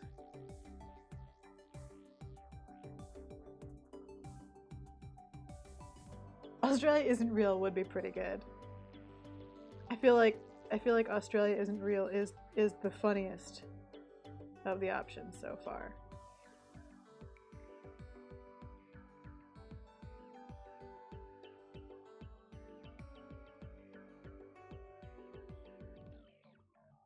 Definitely.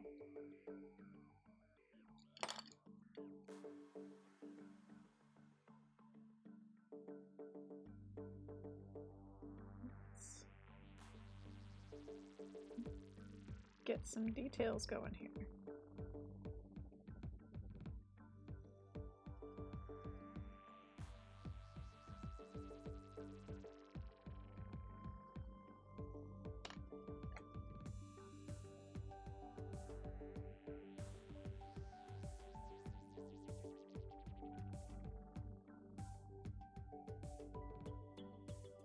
Need a split between the head and the neck that is a hard line. 3D space separation.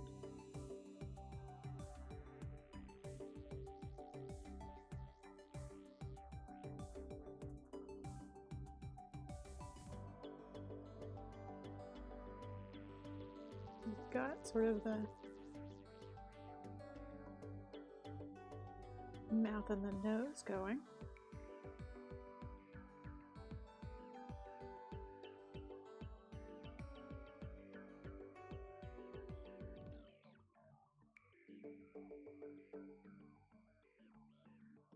We want a line for this ear.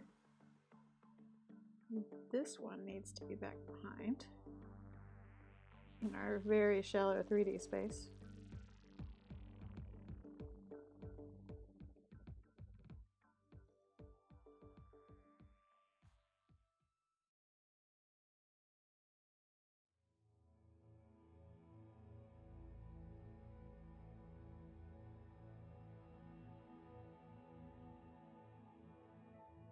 But still obviously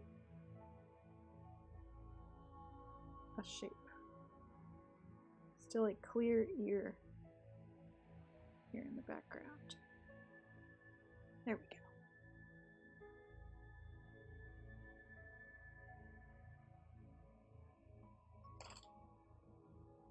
I think it's time focus closer to the camera. As I do the tiny bits. Oh, come on, mouse. Why are you not dragging the slider? There we go.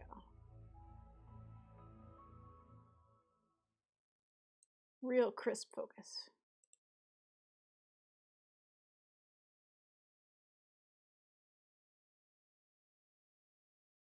Oh, pretzel. Come back. Come back, music bot. We weren't done. We have like an hour to go.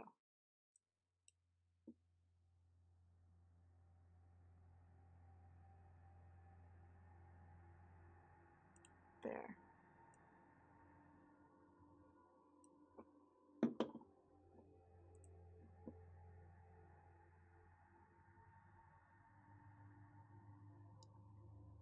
Oh dear.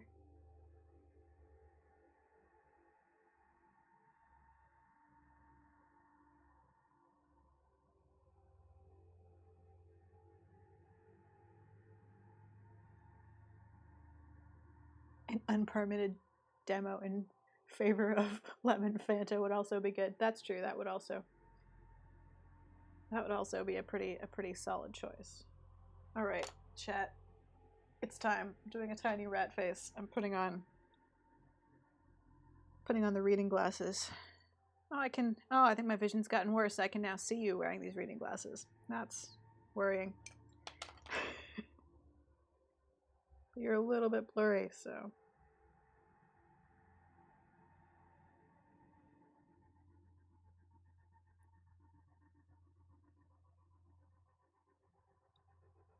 So if I don't respond right away.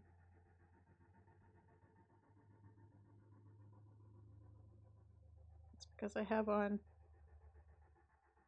1.5 magnification reading glasses.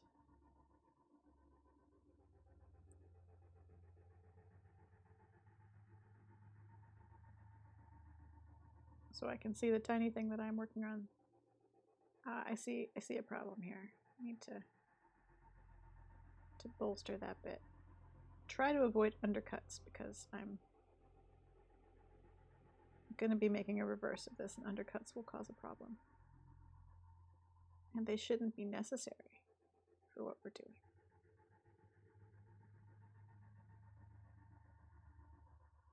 Since it's just a relief sculpture.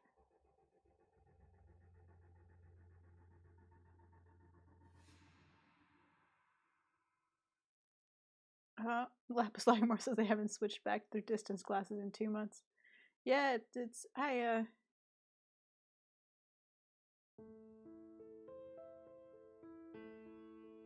don't have vision insurance, so I've been to the eye doctor in like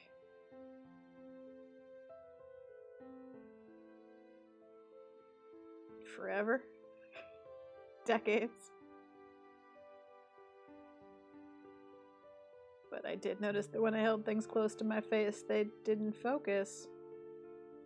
So I went to the drugstore and purchased reading glasses.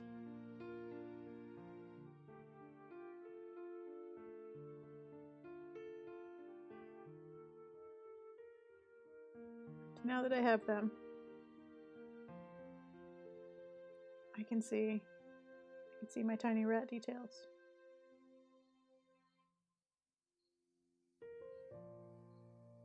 Which is important.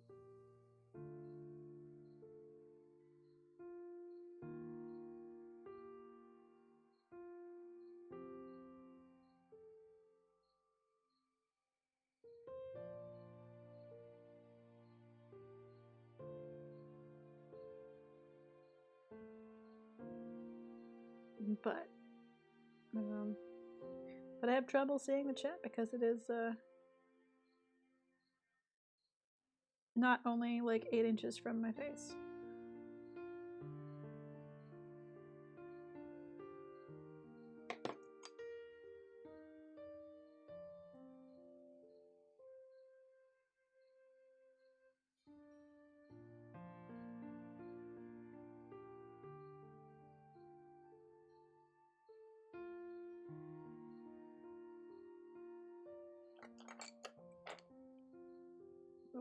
pile of tools.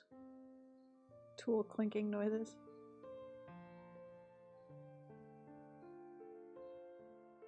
Give the dancing. Just pull these down.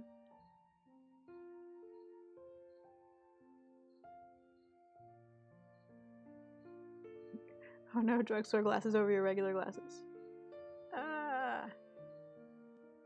Australia isn't natural. What happened? What happened? Oh, it's making a. I think it's making a sign. It's fair. Music bot making a sign, judging us. Australia unnatural. Okay, good. I made the eye closed. That was a good choice. Past me.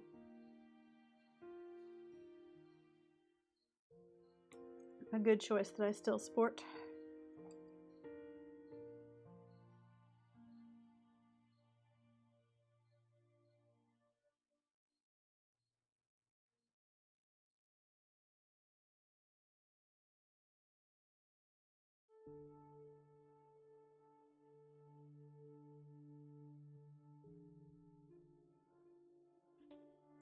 For the sake of clarity.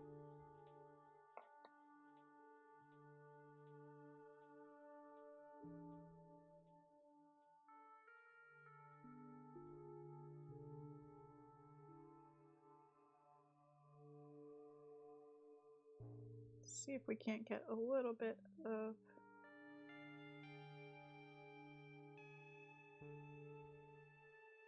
face shape in here.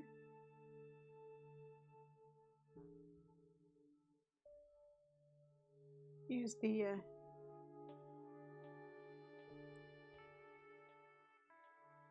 3D element to its advantage. Even though we do a kind of a cartoon red going on.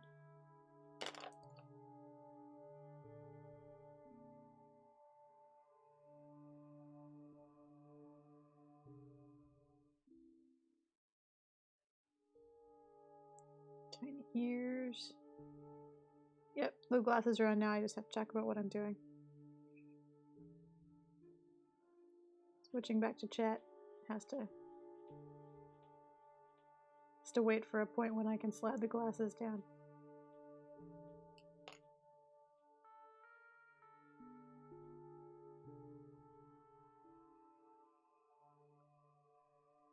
Yeah, exactly.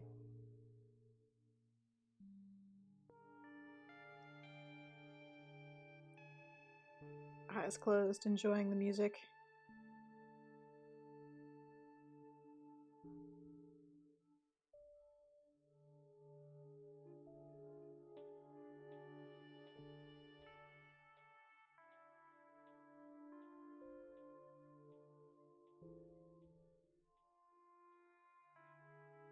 Lost in the dance, as it were.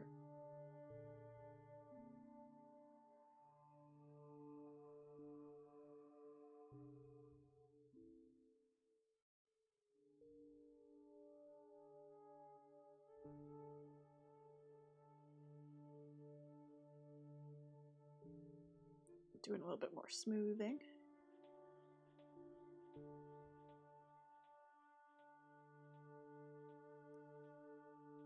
Soften some edges.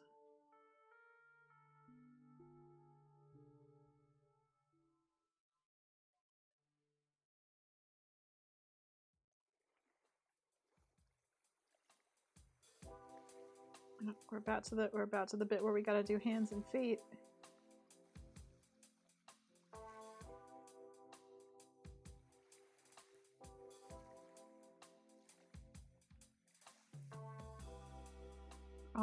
We're almost to the really hard fiddly bit.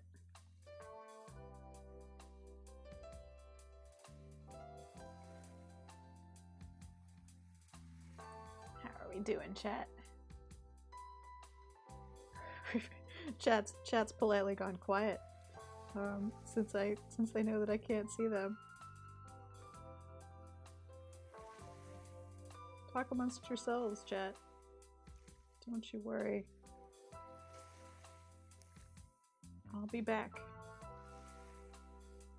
Be back to read through.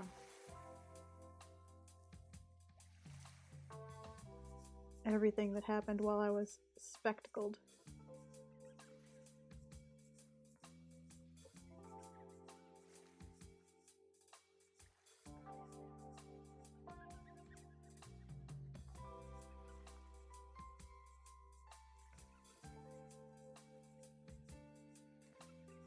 Little. I don't know what little rat fists look like.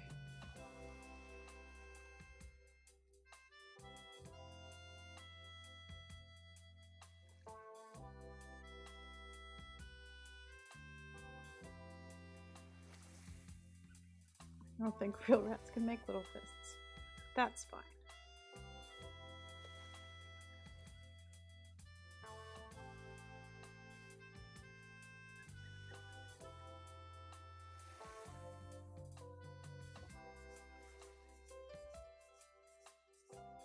Let's do some little toes.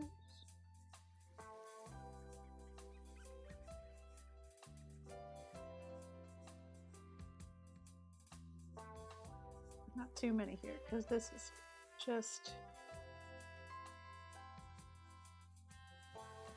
on his little tippy toes.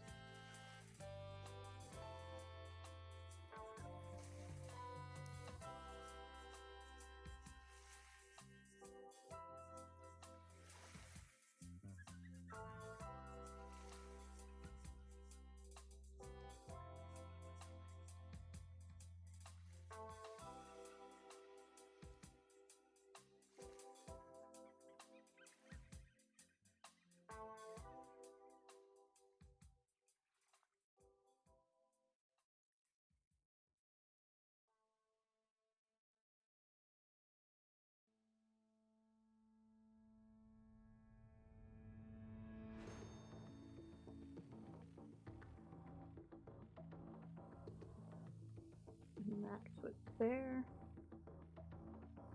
I just need to make this just a little bit, there we go, a little bit smaller. Based on the size of these little toes.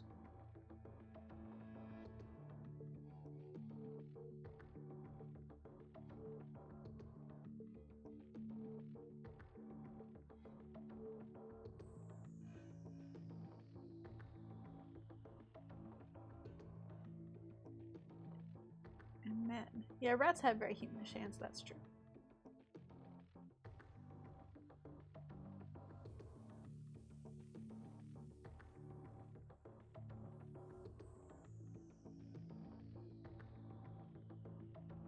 And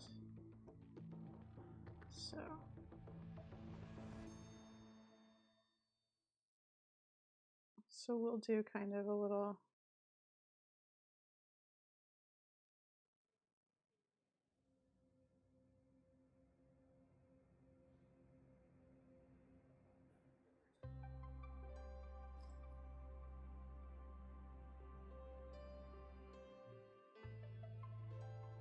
like that.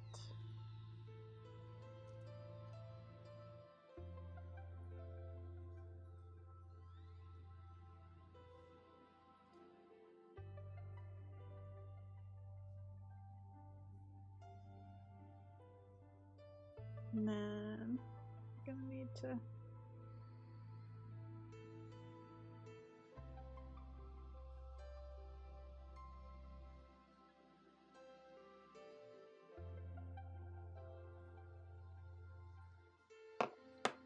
oh, I need something soft. This is soft.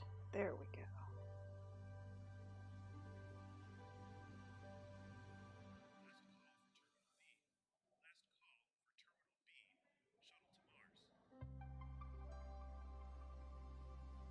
The very soft, flexible tool.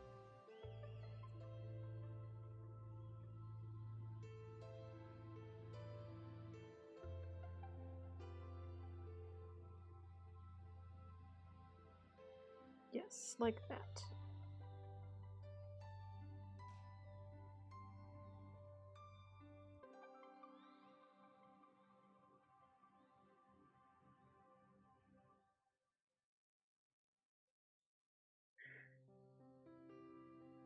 Ah, yes, Stress 2009.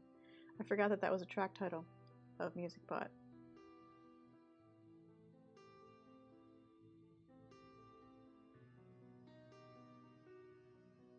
Okay, let's...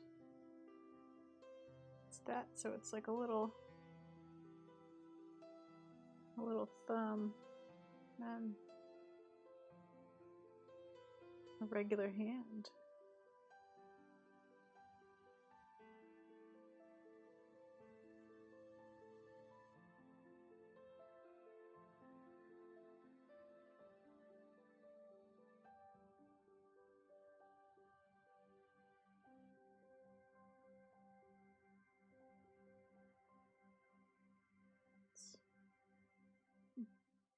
A little bit farther away from the tail.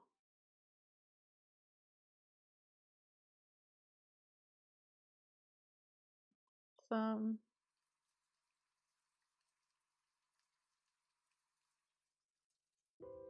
Couple of fingers.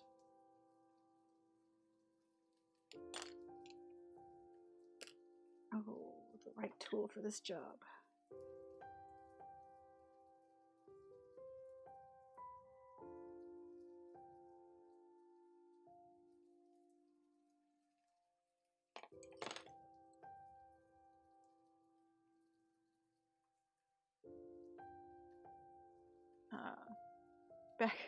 Back in the days of 2009, Chad is discussing music bot titles. I'll be back in a moment, chat, I promise. Just gotta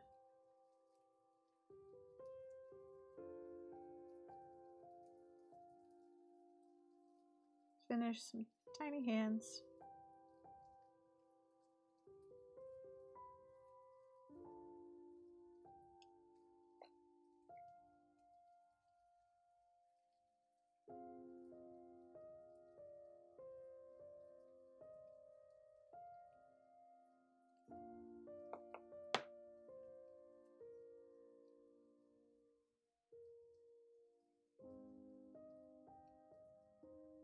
And now, let's see. Whiskers. Those work? I feel like they don't. I feel like they're not serving their purpose.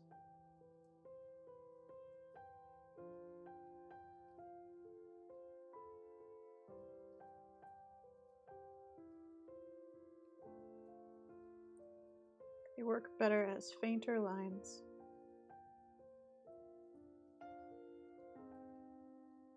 Some more faint lines. Am I using the English language incorrectly?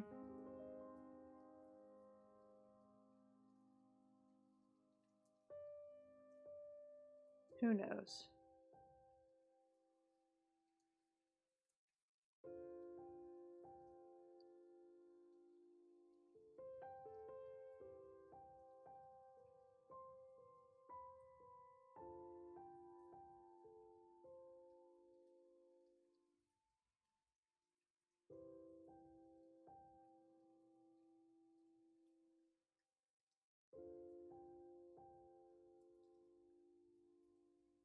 That's basically, I mean, I gotta touch some things up, clean some stuff up.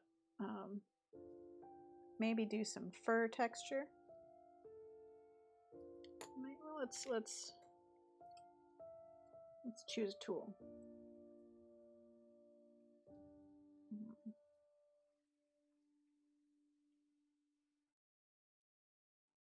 Just look at how fur texture might work.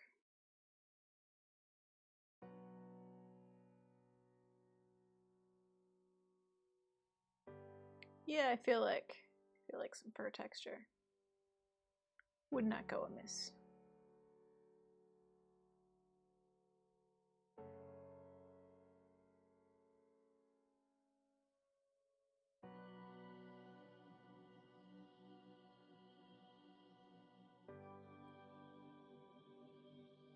So yeah, I'll do some fur texture. Tidy that up. One of the things that involves in tidying up is kind of flattening down these edges so that it's all a more uniform shape, then I'll probably actually trim. Well, no, I might not trim the back because this is the reverse for something else. So maybe I will let it stay this way and just make sure the reverse is more even. Because as you can tell, it's not quite evenly thick. It's a little bit thinner on one side than the other. And that's not ideal.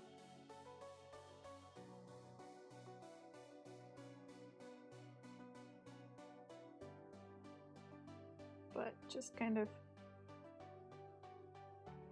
make sure that this all slopes away from it so that it will create a nice clean impression when it's pressed into something else.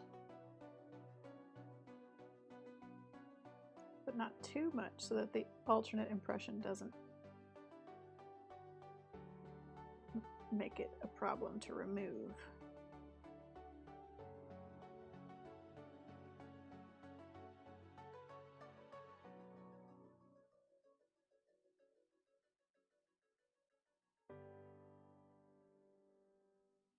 And there we go.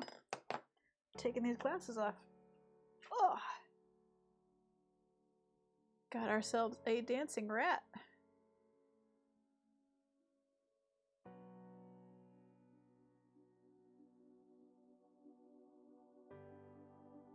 Just hold that there for a minute while I get my tea.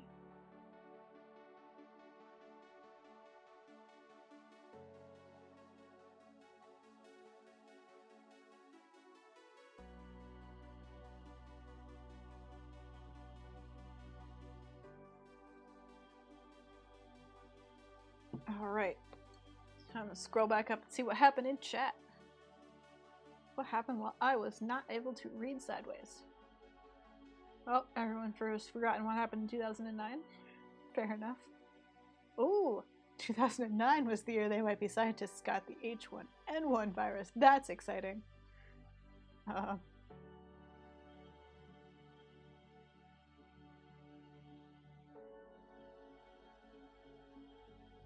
So that's, you know, quarantined in the dorm for 2.5 weeks with H1N1. The university handled it really well, and they might be a scientist's opinion. So cool.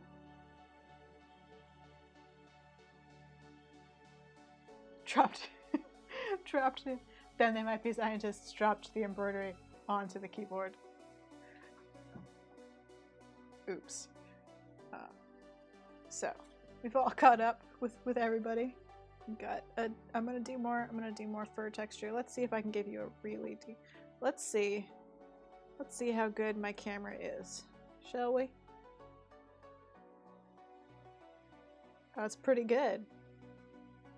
Give you guys it's got some cleaning up to do, but that is cleaning up to do, doing more fur, giving the fur a little bit more of a sculptural sense, because it's not going to imprint well otherwise. And we have a dancing rat. So let's undo our super close focus there. Good. Put you there. Now we have some options. We still have our stick quail. Just I thought it'd be fun for you guys to see making an armature, really. So we can start work on quail, or we can do a dreaming god eye medallion, which everyone was kind of excited about. Either is fine with me. What are your thoughts, chat?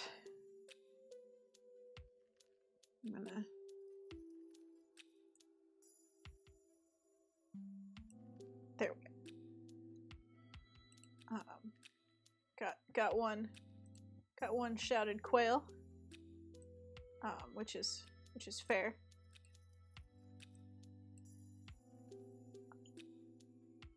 To be fair, I could make a closed eye medallion very quickly, not on stream. So it's what you guys want to watch, not what you want to own. All right, we got some quail. All right, let's move my windows around here and get to work on some quail. So. More or less in focus. So, first things first. Get a base level of clay on here.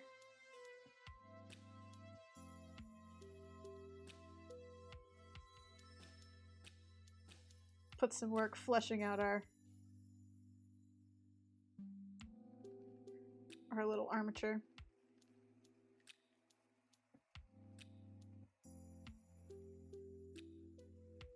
This is gonna be interesting because it's kind of a different sculpting approach.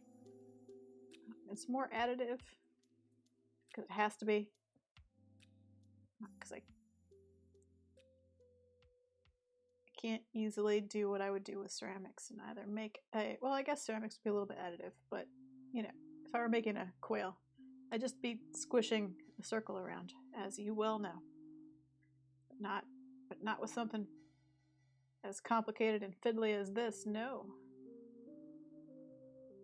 No, this requires planning. I should put planning in quotes. Planning, such as it is.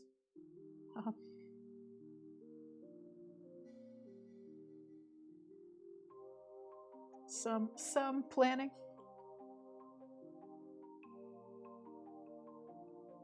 Ah, yes, early, very, very early in the stream today, I made a little metal skeleton.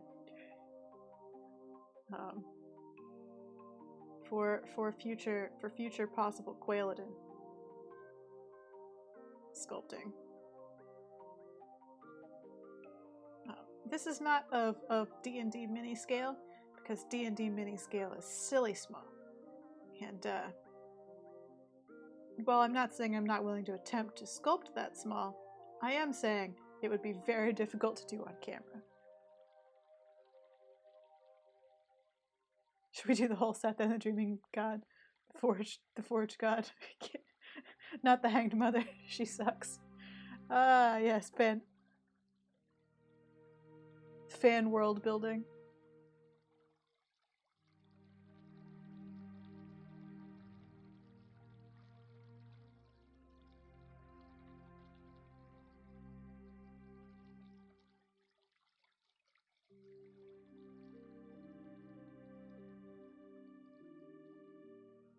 Ooh, Bone Claw Mother one.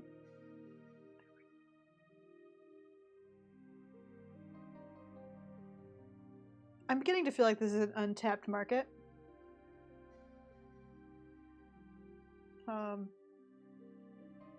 That what I need to be doing is a whole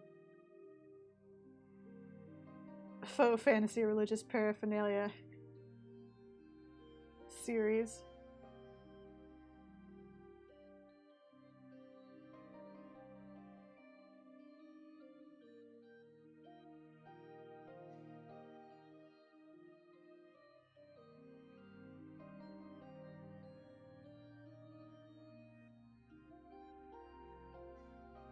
Okay, let's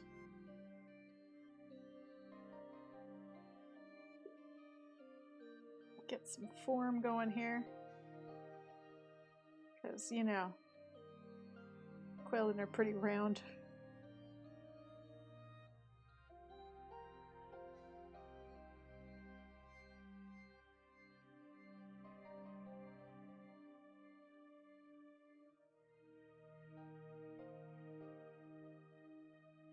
There.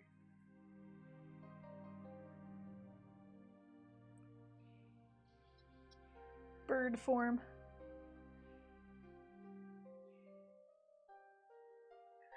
White Toyotas are legion.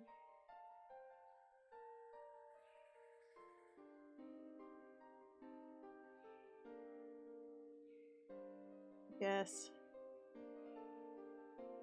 But look, white is objectively the best color of car, because it's the one that gets the least hot inside. It's got the best visibility. Like, it's just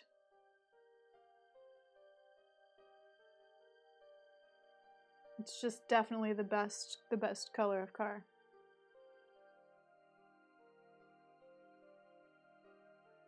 Let's try to figure out how wings as arms work in not 2D. Oh, everything's so much easier in 2D because I don't have to figure out how they actually work, just how they appear to work. Says the animator.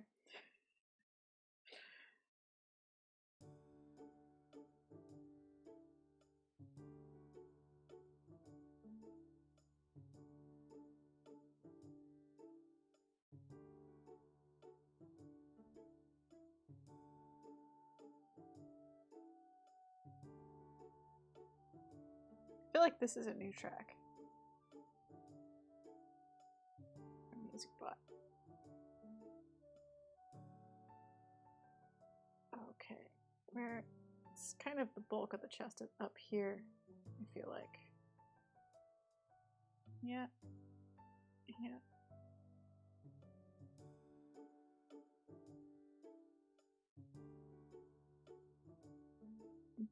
Bird shape.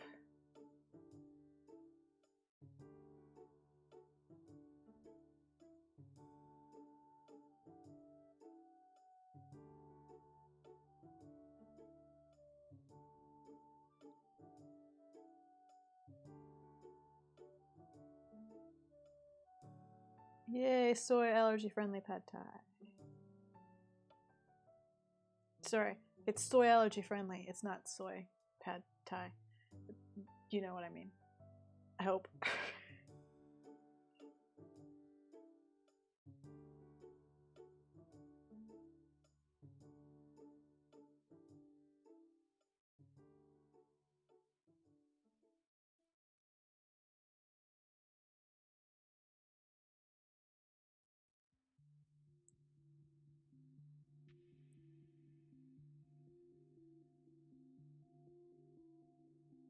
I do not have trouble identifying my car in parking lots because it is from 1997. It's officially old and uncommon.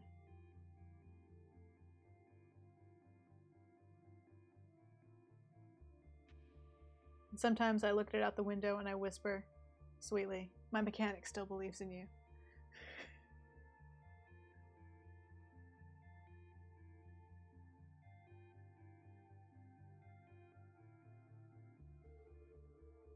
Just to make sure that it knows it's loved.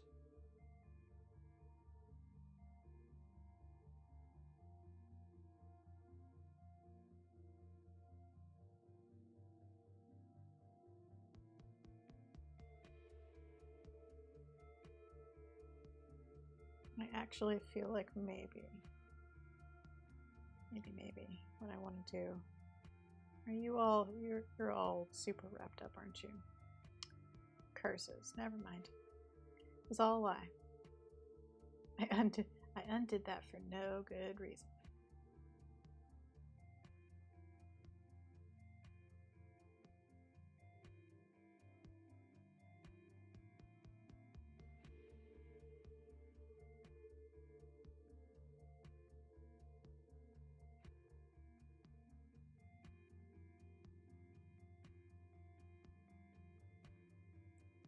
Okay, the right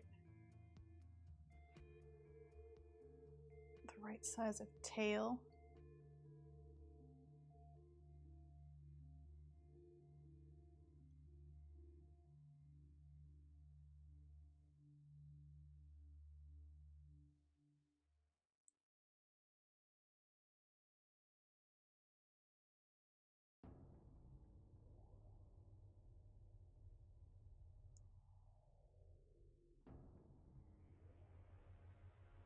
Okay, that feels kind of good for the legs.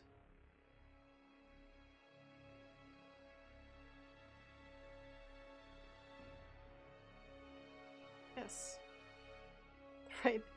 The right scale of quail butt.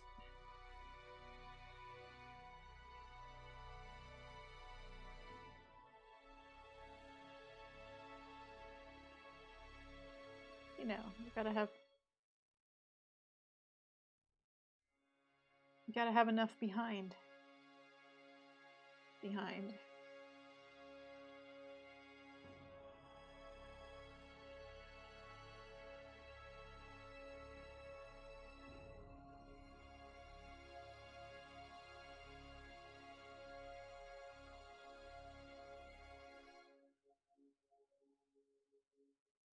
And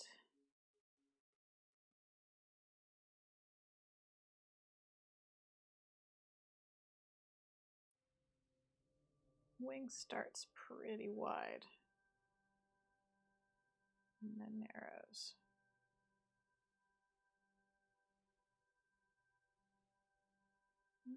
Yep.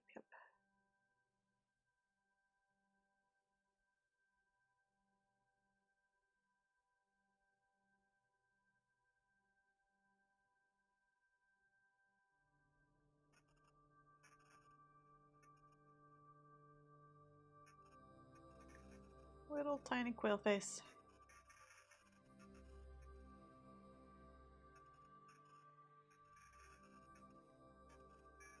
Ah.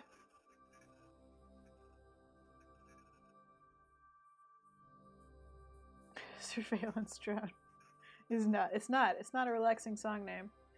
Some of these song names are a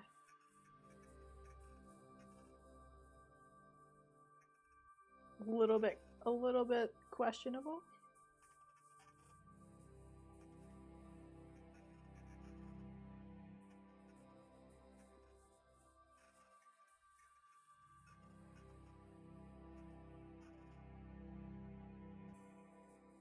A little bit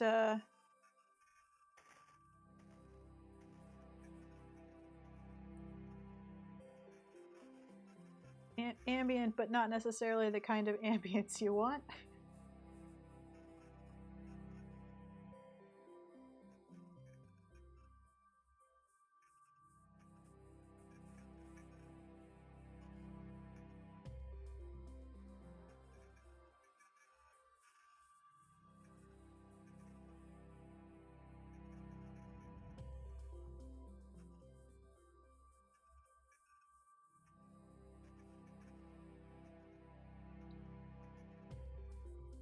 General shape.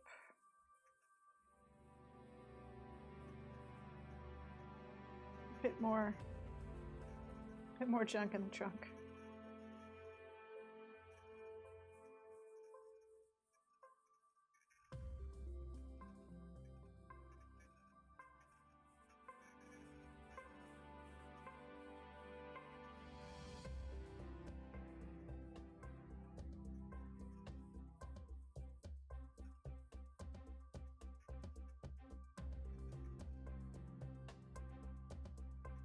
Gotta even out our back here. Kind of trending towards the folded ring side for some reason. Folded wing side, not folded ring side.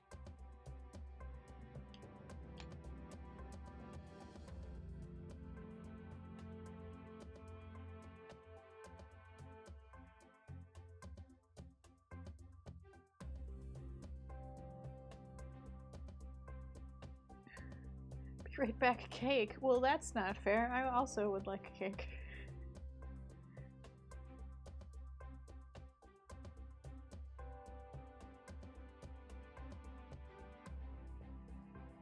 Goodness. I too wish for cake. But I do not have any cake.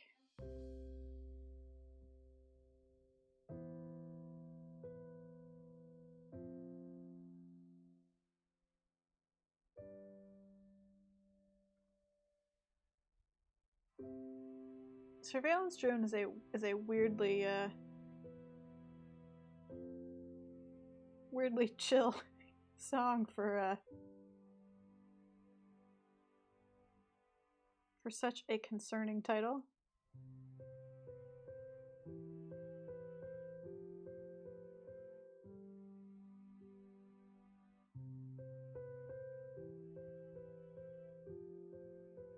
Yeah, suffering from a distinct lack of cake.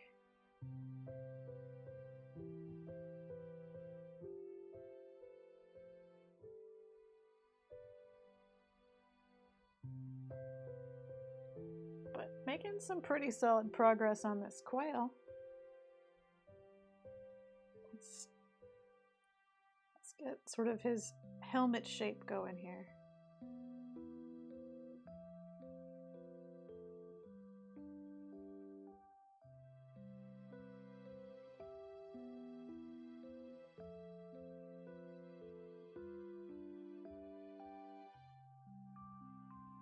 We got our neck guard here.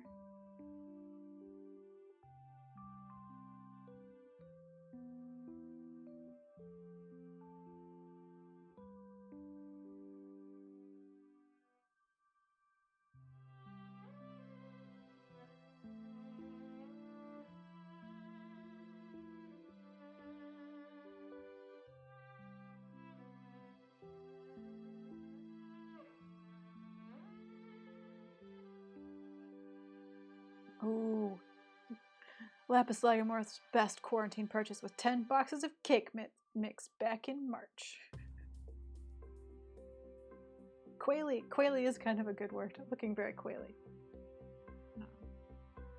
While other people were stocking up on hand sanitizer and toilet paper. Lapis Lagamorth knew what was important. Knew the thing that they were going to need the most in the months to come. Stocked up on cake.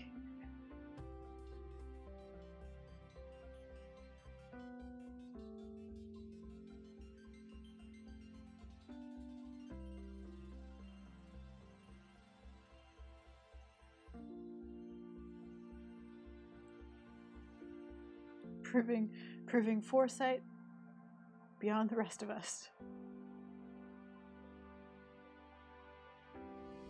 Worst purchase, 200 single-serve sugar-free Smucker's grape packets. Oh no. Oh, that... Bad choice. Overwhelmed by the cake. Lapis Lagamorth made further choices that were not as well considered.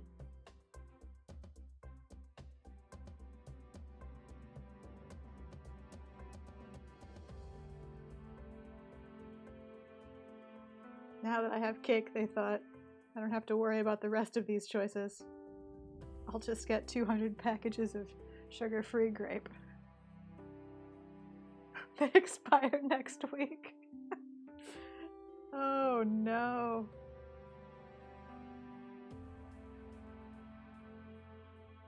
Oh no, mistakes were made.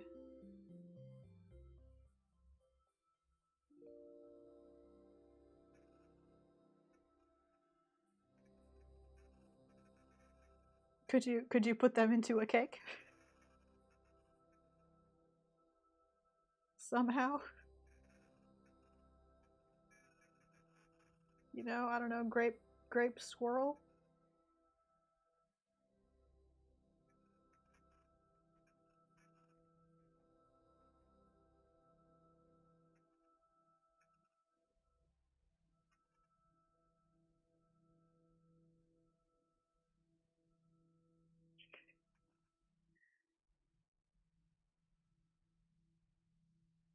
Oh dear.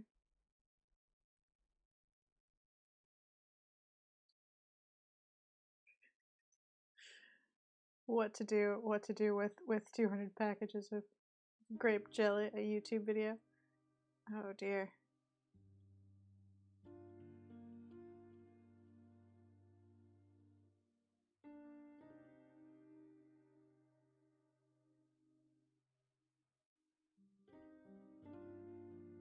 Don't worry, they'll be quail face.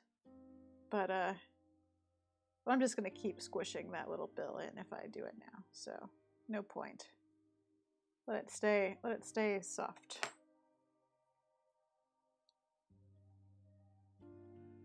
Add some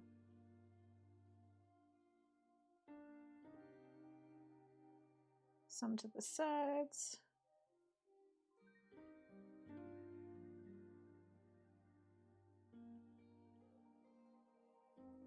Get some in there.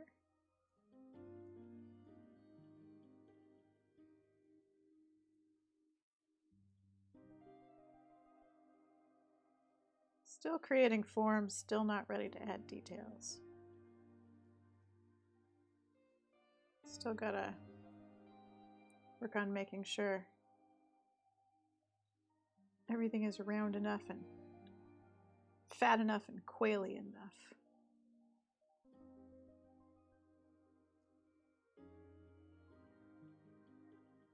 Just gonna give myself some guides here.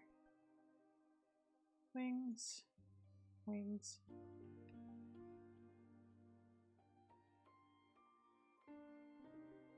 There's like a pauldron I need to make some space for.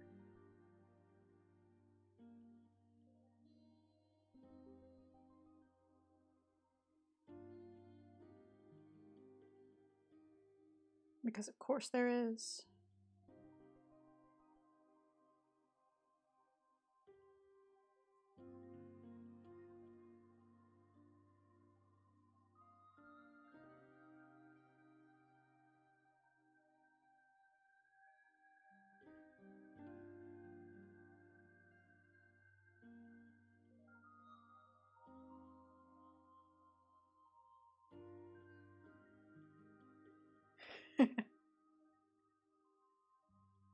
It's true. Although our craft says looks like Shep is asleep, so the eyeless face won't freak them out. Although it's usually okay until I add blank eyes.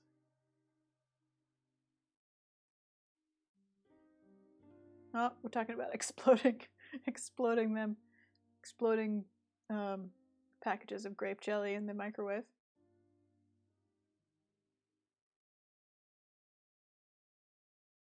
I could hot glue them to a ball. 2 windows.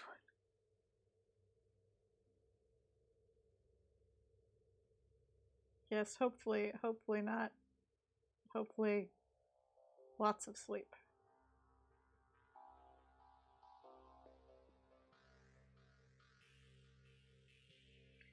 You never know.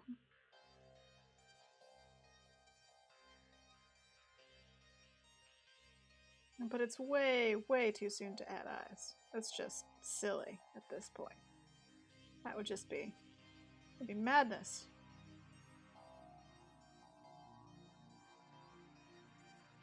Although I did promise madness, didn't I? But look, we're using a whole different medium. Different medium, different process, different skill set. Well, not totally a different skill set. That would... Let's not claim that.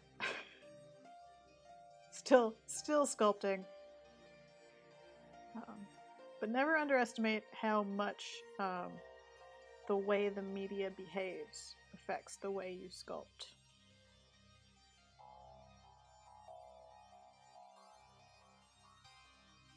You have to work with the medium you're using.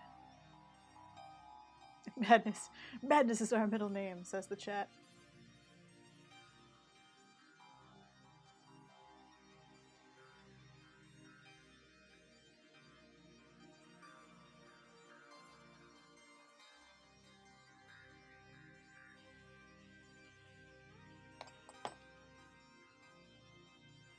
To shift some of this shape. Flatter line there.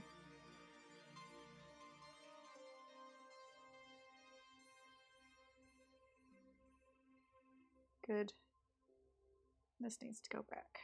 There we go.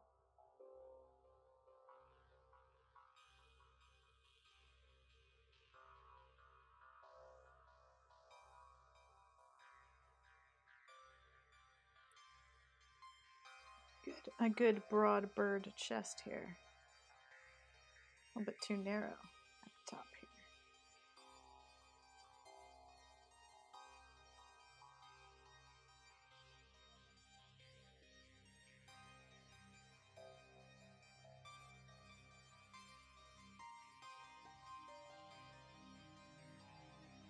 And it's because of this wing,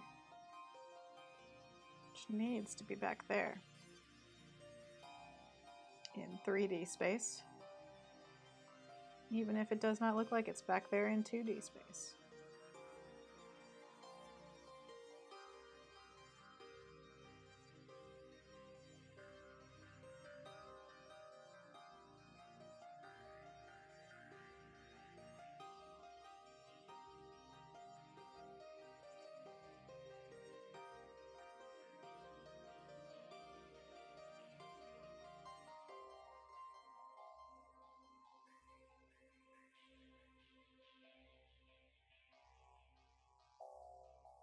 Oh dear, I've got to scroll up now because now we're rolling sanity in chat. Let's find out what happened while I was moving that arm.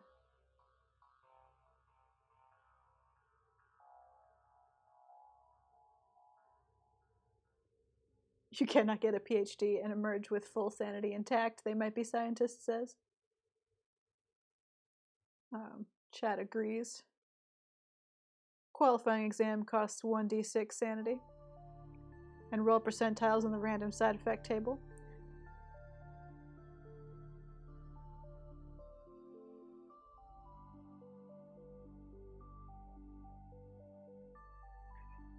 And then Arcraft says, I was trying to think of a variation of that is not dead which can forever lie. But with a collie, that is very much not an option.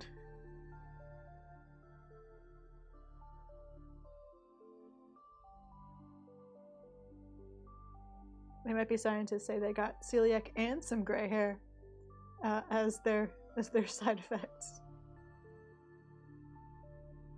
And both they and Lapis Lagomorph say they would have preferred a t-shirt, which, yeah, fair.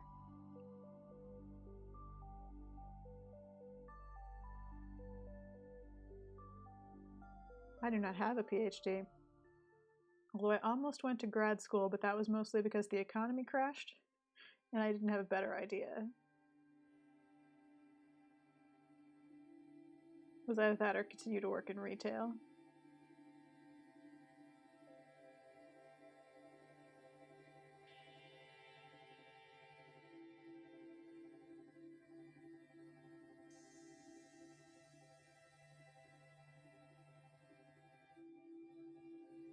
Oh dear! Now we're writing the Constitution saving throw rules for celiac.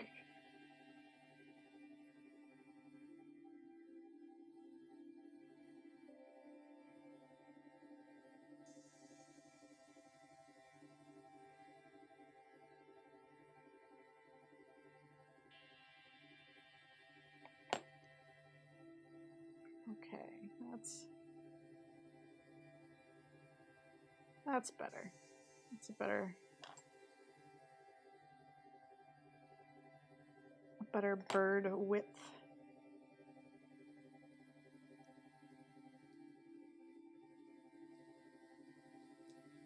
Oh no, In-N-Out, the only place to get gluten-free fast food fries without supporting homophobia. Wow. I did not think of it like that, but that is correct and sad. Oh no.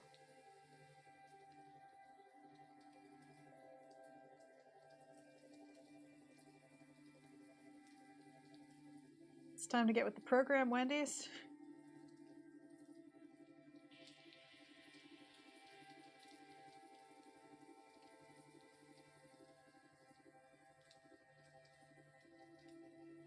Gotta be woke and also food allergy safe. Mindful.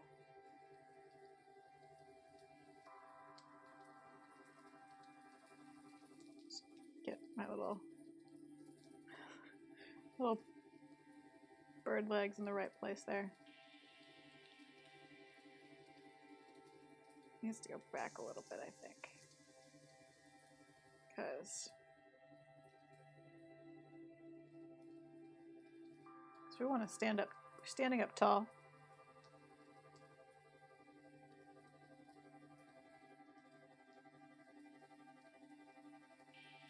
Looking up a little bit at our very good sword.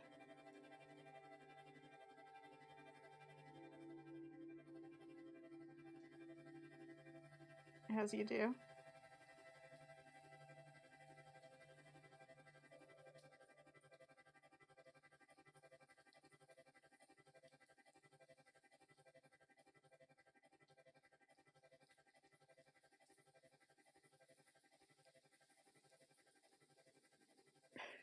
Oh my god, an armature quail. Oh no, Hannah. Hannah's only just arrived. Hannah is behind on all of the excitement.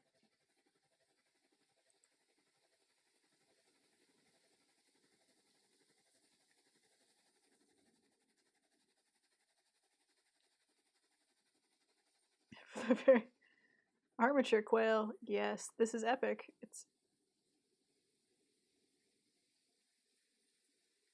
epic. And did I? Okay, good. It's not. I'm still here. The music did stop though, and I don't know why. Ah, I see what happened. Solved. I mean, the music. I never went away for me.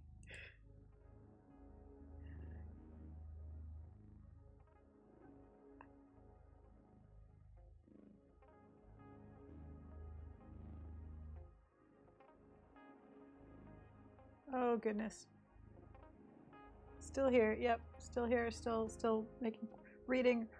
I had to read chat cause my mod came. My casual mod. Mod implies some level of intent and responsibility, and not just that Hannah understands Twitch better than I do. In fairness.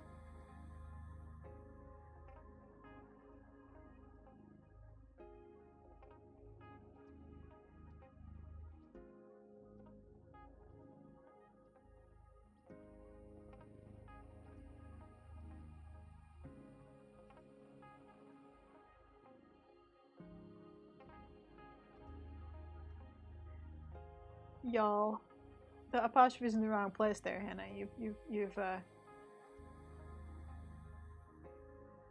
You've tried to make the word y'all will. It's Y apostrophe all.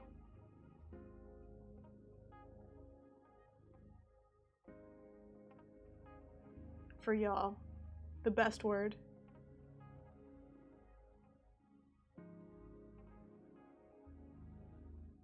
The most inclusive word.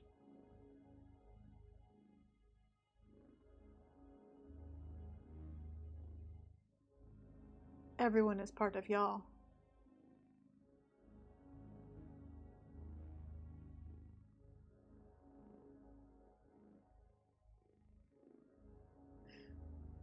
I can typo if I want to. Yeah, you can spell it however you want.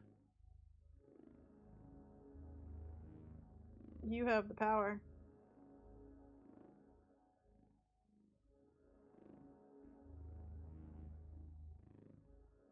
Now all I'm thinking about is cake, I have to admit. Like, ever since cake's been mentioned, I'm just like, cake. Sculpting a quail, but cake. We could have cake. There could be cake. There can't be cake. I don't... Actually, I guess there could be cake. I could look up a recipe for box mixless. Proper, make it for real cake. Or I could make chocolate chip cookies in 5 minutes, which is probably more likely.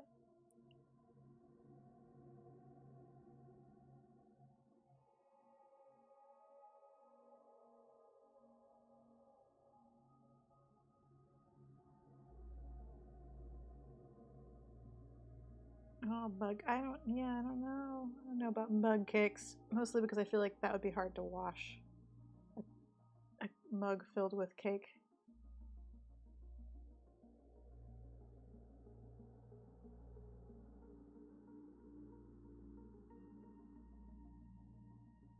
I do have a lot of mugs, though.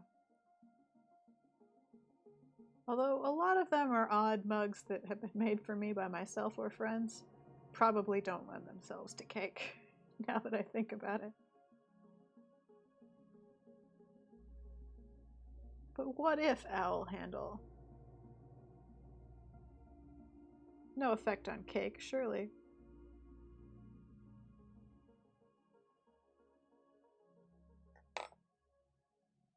Uh-oh, I've run out of pre-worked softened clay.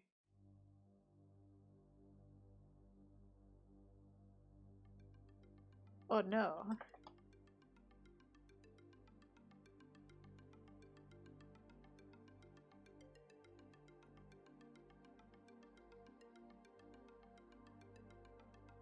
Huh. Being told that mug cake is surprisingly not bad. It's like a cross between a cake and a brownie. Once one has licked the entire mug clean, it's quite easy to clean. Fair. Weird. A mix that you put in a mug, add milk, and microwave for a minute or so, and then cake. That's just... That's evil magic. It's baking magic. For science fiction.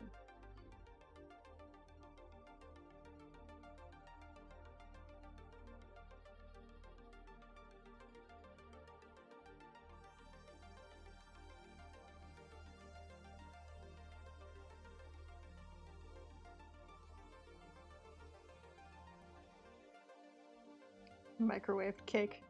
I don't believe it.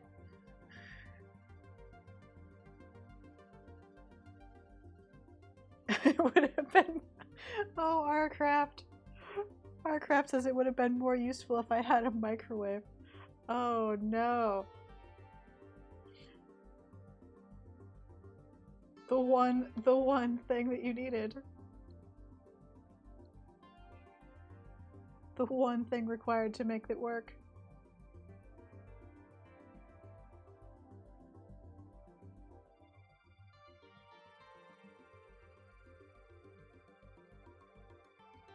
Box mix mugs cake. The box mix mug cakes. Sounds like it was in fact hard to say out loud.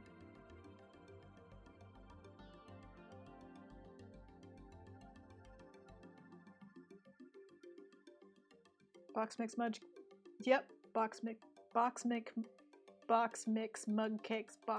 Box mix mug cakes. Yep, that's a pretty solid one. Box mix mug cakes. Box mix mug cakes. Okay, I'm gonna stop, I swear. I swear I'll stop doing that.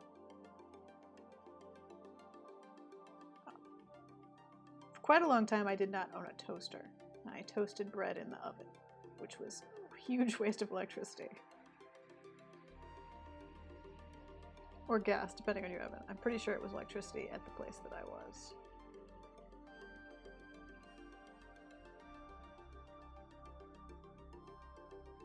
Like when I could buy a really nice toaster, it felt like I'd made it. I got one of those extra long ones for big homemade sourdough bread loaves.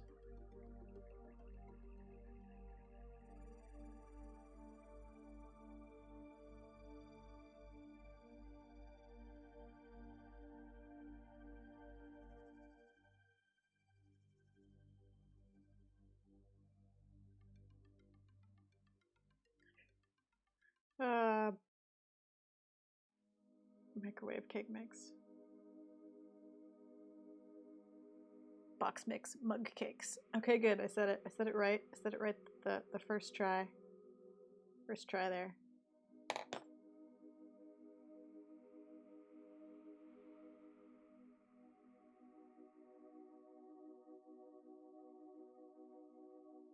All right. Got the turn of the head, the wing holding up the sword. Gotta work on the form of this wing, which is oops, that's right, I am out of clay. Well, it's about time to wrap up. We'll work up a little bit of clay here.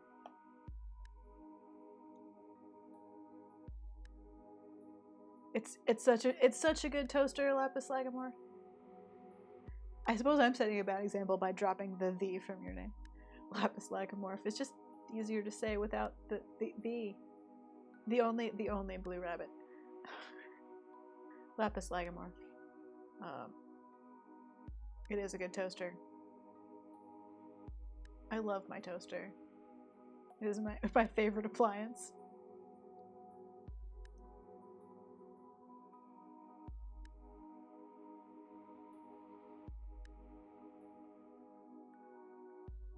For drying science samples, bake at a high temp until they stop losing weight and then all the water has boiled off.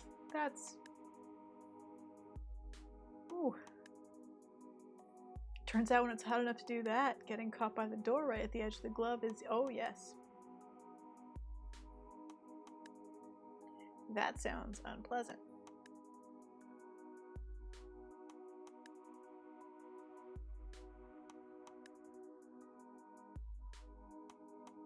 I think no one here will be surprised to learn that I have scalded myself a number of times with hot tea.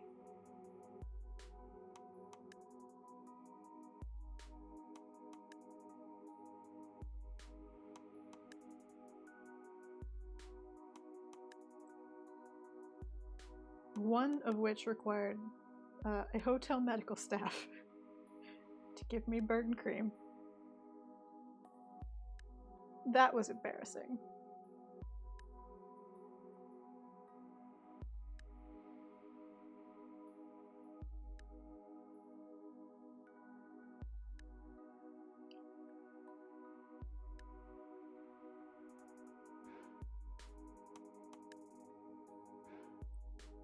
Oh, Blue Bunny ice. I get it. Aha.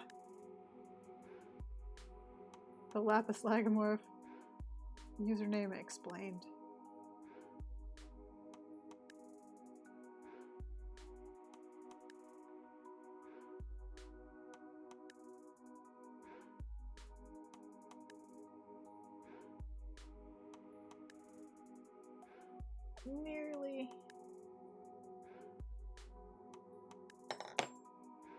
Nearly to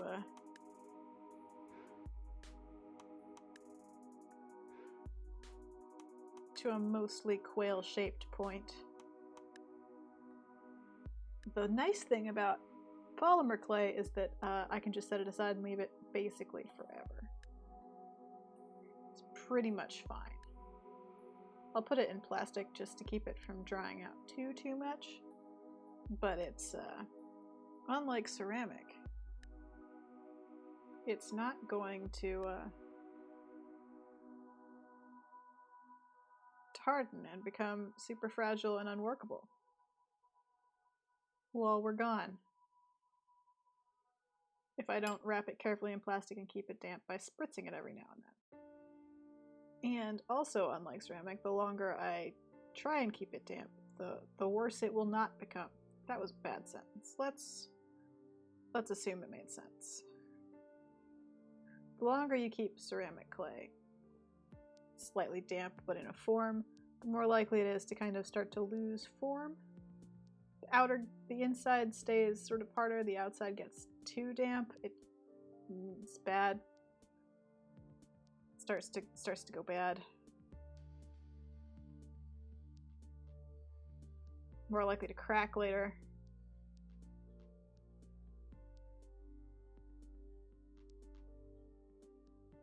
Because you will have artificially been keeping part of it damper than the rest. It's a whole thing.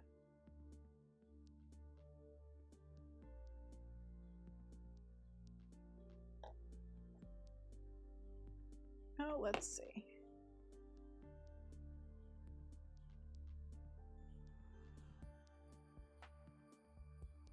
Still feels like we might need a little bit more.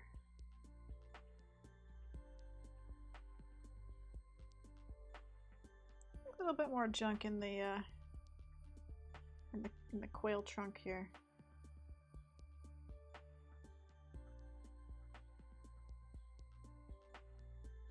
that. More like it. Yeah, that's more. That's more sort of that rounded football quail shape that we know and love. More tail on the quail, yeah. Nice. Thank you, Arcraft.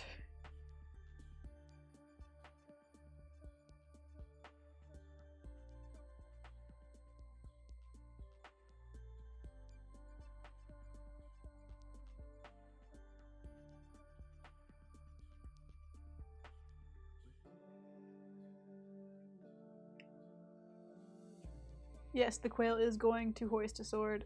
Also, my plan is to use actual chain to connect his hilariously large flail. It's a flail, right?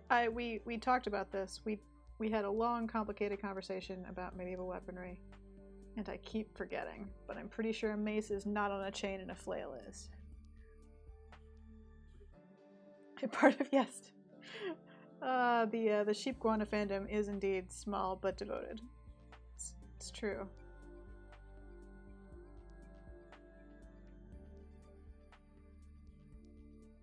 Yes, they might be saying this. You did tell me that your D&D character has the flail of quail.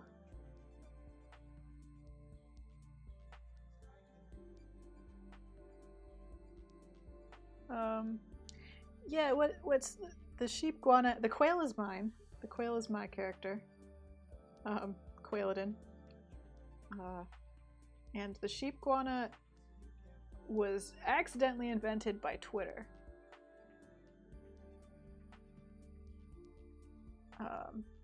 Sheep guana was invented by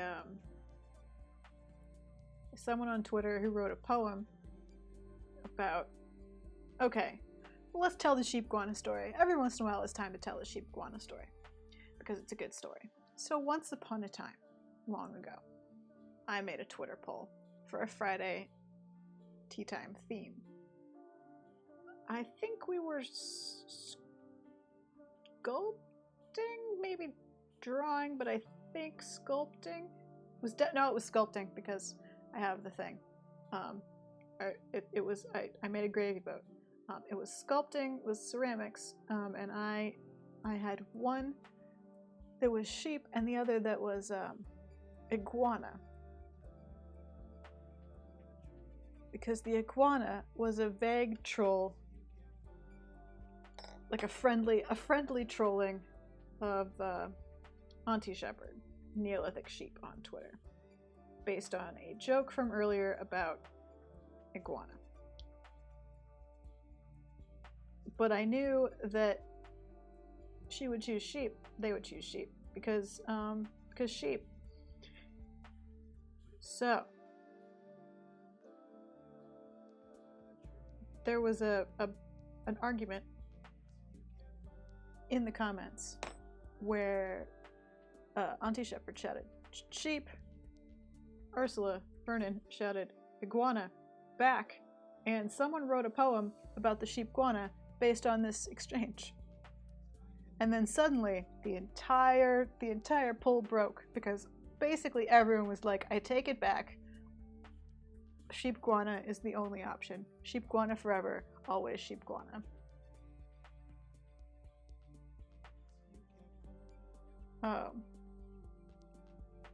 So that's how sheep guana happened. Arcraft has written some scientific treatises on the topic of sheep guana. There are multiple species. It's quite the thing. Before I end, I will show you the gravy boat, which is in my cabinet. Oh, there's so much sheep guana lore, and it's all because someone wrote a poem.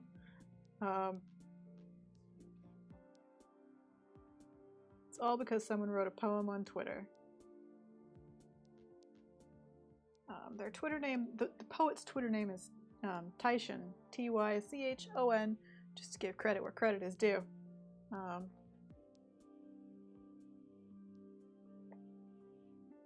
And Cryptid Podcast. I don't I don't know how to do that. I don't know how one gets a thing they've invented on a podcast. Oh, you have the whole history. Oh, good. Well, let me read the poem then.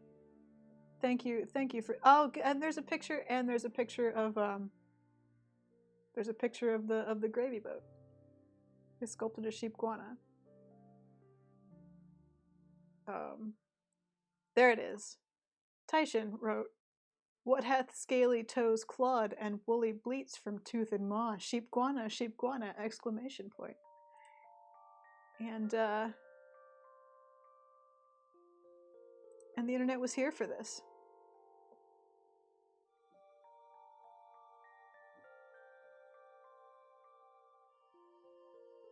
Enough internet lore and it becomes excellent. We'll have to work hard enough to get sheep guana to be fully internet lored. So that's the history of sheep guana. A thing. Just it became a thing. I made this charming emote of it. Sheep guana. We're fully here for. And occasionally someone will ask me permission to do something with it, and I have to be like, I don't think I invent, like, I don't own it. Like, it's an internet thing that just happened. I think it's Creative Commons is sheep guana. I accidentally created the situation that caused it to exist, but it's not mine. Sheep guana is for everyone. Yes, Hannah painted an amazing sheep guana. There's like, oh, there's so much. There's so much. I did natural history pages. I did a medieval illumination page out of like a bestiary.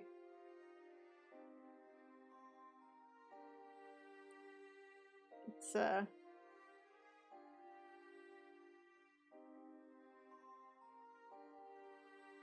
sheep guana is a beautiful thing.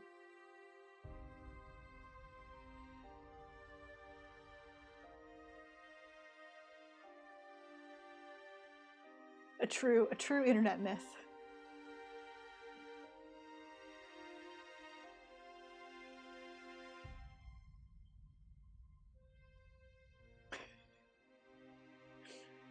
A true. Just set you there for a minute. I can't because I'm set up for the camera. I can't really show you guys all of the amazing.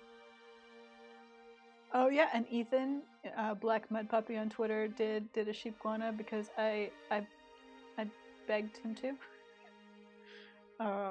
There's sheep guana animation. I did sheep guana animation. There's so much sheep guana backstory.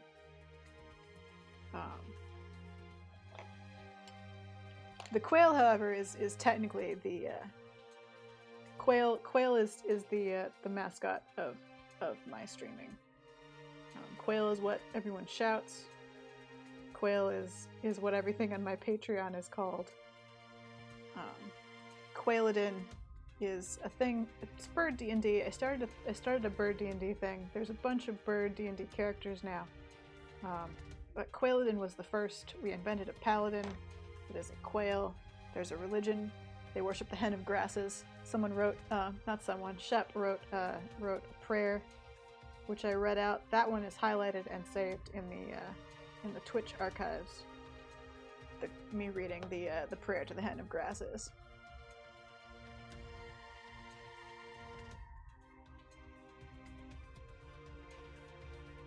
It's, yeah, okay, hang on. It's right over here. I'm just gonna I'm gonna sound far away because I've unbuckled my just gotta go to the storage cabinet across the room.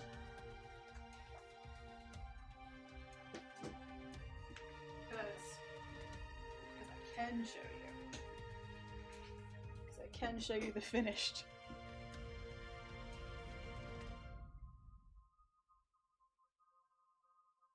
The finished gravy boat. In all of its hilarious glory.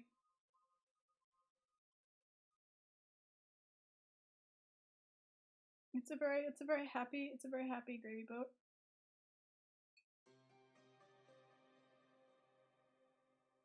Yeah, I think only patrons saw. No, it might have gone on Twitter or Instagram somewhere.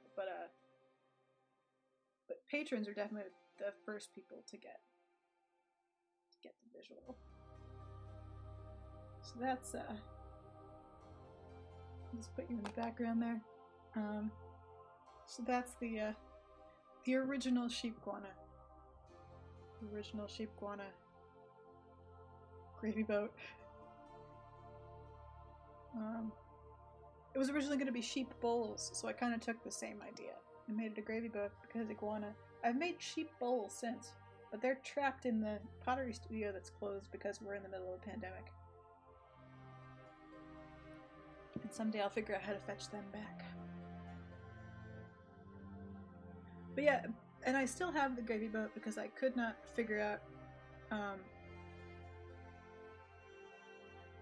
what to charge for it. Or how to choose who would get it if I put it up for sale. Like, it was a whole thing. It's mine now is what's happened. Sometimes you gotta keep the art, you know?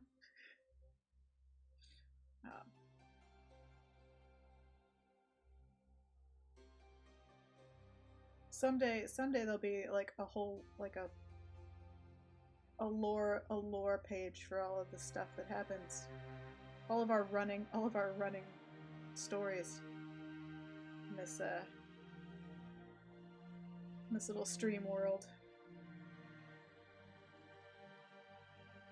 I know I've told you before, chat, but I'll tell you again. I love making stories with you. I love how creative you all are. I love that because of you, we have a Quailin religion and a macaroni penguin pirate named Alejandro, and was he named Alejandro? I feel like he was named Alejandro. Anyway,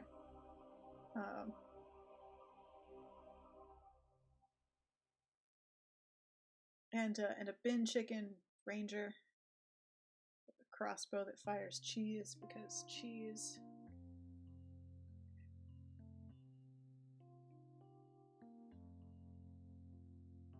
It's you know, I have the keeper of the sheep one. Yes.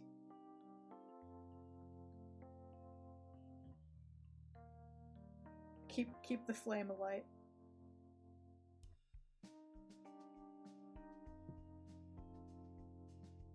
Preserver of the sheep guana.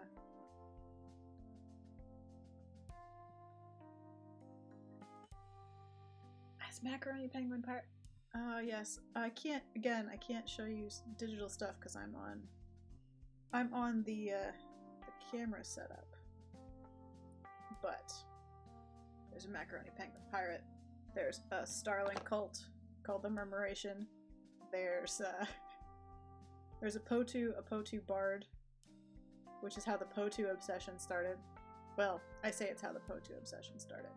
I've always been a little bit Potu obsessed, but how it arrived here was, I think Honeycomb said Potu bard out loud when I was sculpting a ceramic quail.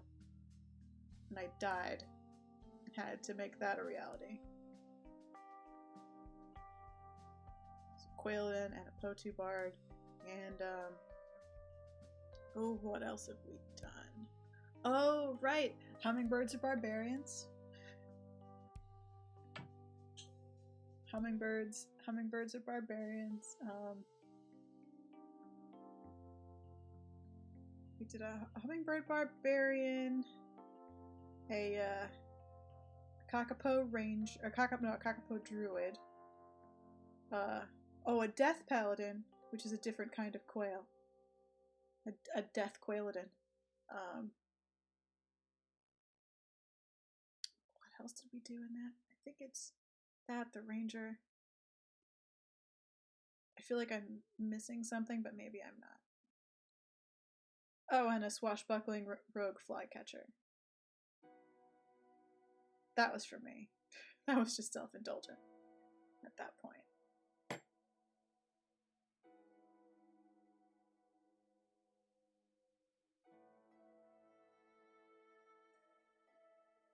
Hummingbird, I think, yeah, has Artcraft linked the, yes. Hummingbird. No, I had all of them. Okay, good. Yeah, the Hummingbird Barbarian yeah, most of this stuff is hiding somewhere in my Twitter media, if you dig through. I post kind of stream closing tweets where I sort of give a good image of what we've done during the stream. You know, to make people who didn't show up feel like they missed out. Yeah. That's why. Show everyone how much fun we're having.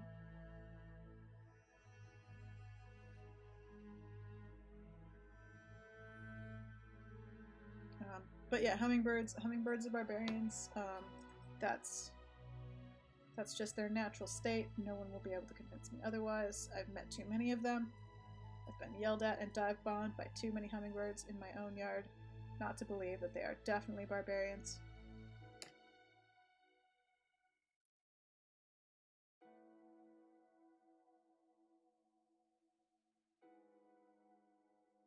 Ah, yes, the death quail. Oh, you know what? I'm talking to you guys, and I never put my mic back on. Sorry if I was weird and far away. I took it off to get my gravy boat and never put it back on. I feel like the legs still need to be farther apart, maybe. Maybe not. Maybe it's fine.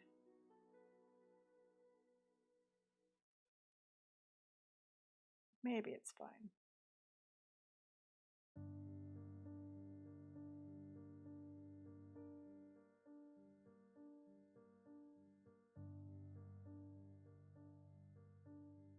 It's a pretty good basic form. Gotta do details and armor and little fancy bits. Like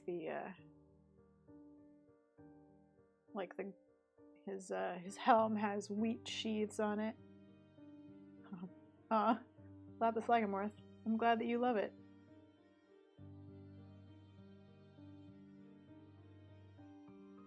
Welcome to the mythology of Friday Tea Time.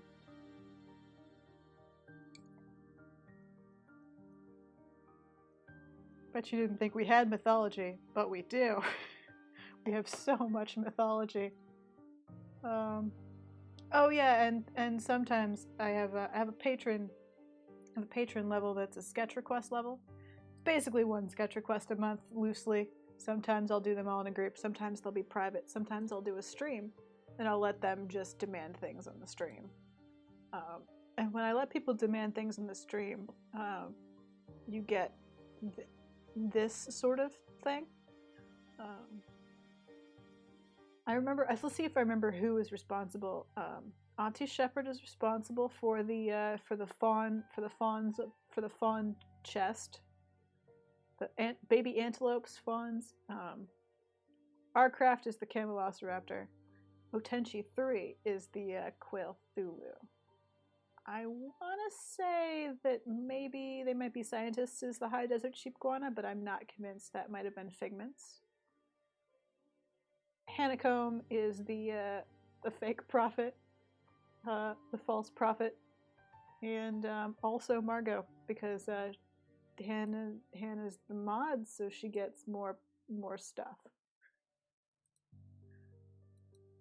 Ah, yes, they might be scientists. Was the baby goats, and the big chicken ranger. Who who had me draw the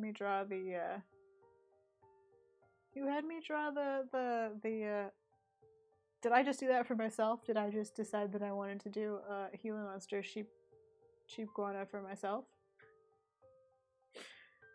Was that just me? That's fair. It could have just been me. Apparently Arcraft just has links to all of these things. Possibly Arcraft is just checking my Twitter media and clicking on them. Oh yeah, Quail Thulu. Quail Thulu might be a t-shirt. There was some requests for Quail Thulu t-shirts. Some folks suggested that they would like to possess a Quail Thulu t-shirt. T-shirts are coming, I swear. That's the thing that's happening. Figuring out how to make it happen is complicated. And I haven't had time. I don't know, you have a sheep guana archive, Arcraft. I mean, that's more than I have, and I made all of the things. I mean, I obviously have all of the images, but they're all scattered in one large I make art folder because filing is for people with the ability to categorize things properly.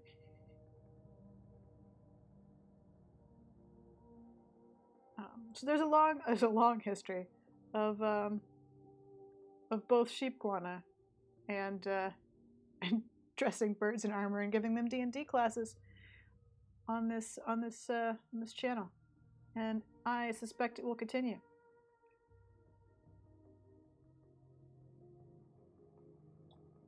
So I hope you're in for it, because I hope you're up for more more quails in armor, because that will inevitably happen. The dancing rats are from the last week. We've been basically doing T. Kingfisher novel fan art, and the dancing rat is from that because someone told me there were dancing rats, and I just spent forever drawing them, and now I'm in love with them, and they just creep into other things. But also I wanted something that I could make and give to people. Thus the medallion, dancing rat medallion, which is basically done. I need to clean it up, but it's looking pretty good. I need to sort of polish up the edges so that they don't detract from the rat. Yeah, there's actually a lot of ceramic quail just floating around waiting to be glazed. I have to solve some glaze problems. But yeah, lapis lazuli. Generally what I find is that people show up and they're like, oh, this is all of my things. Perfect. Like, I fit a very specific niche. My people fit in a very specific space, and generally speaking, when they show up, they're like, oh, good. I've found my thing. I too would like to invent animals and dress birds in armor.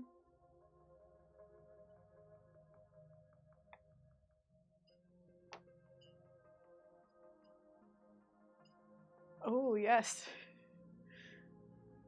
You definitely need more idiosyncratic decorations. Now that you have your own little master's student. It's true. Arcraft speaks truth, which is, I think, people either leave after 5 minutes or they are one of us. People show up and they're like, oh, this is not what I signed up for, and then they leave.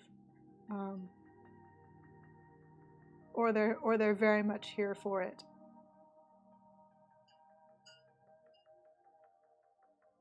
Sometimes there've been some chill just making art kind of streams.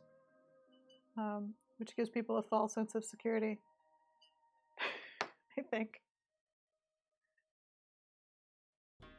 And then they come back and we're trying to figure out what D&D class flycatchers are, and it just spirals out of control.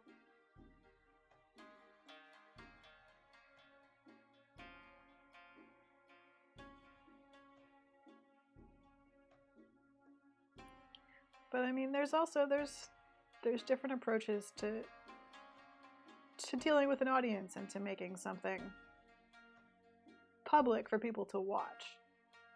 And one option is to try and figure out what to make to sort of bring in the widest audience and amuse the most people. And one is to just aggressively be yourself and assume that the people that show up will be there for that. And I think it's clear. I think it's clear that I've gone for the one where I aggressively be myself and make sheep guana gravy boats and just assume that people will be there for that. Because otherwise, what's the point? If I wanted to do client work, I would do client work more than I already do. This is about making things that I enjoy.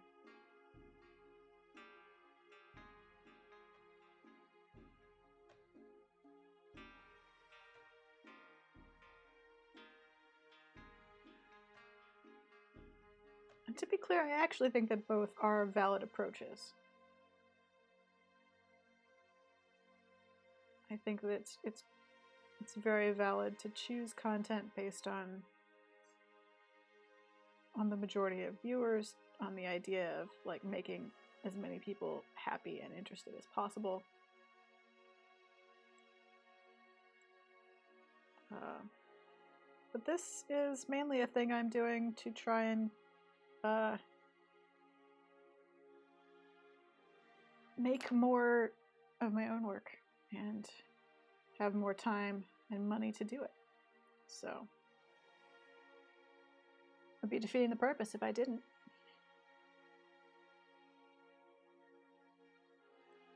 Oh, your 2 new employees are a bit bemused. They'll get used to it. They'll figure it out.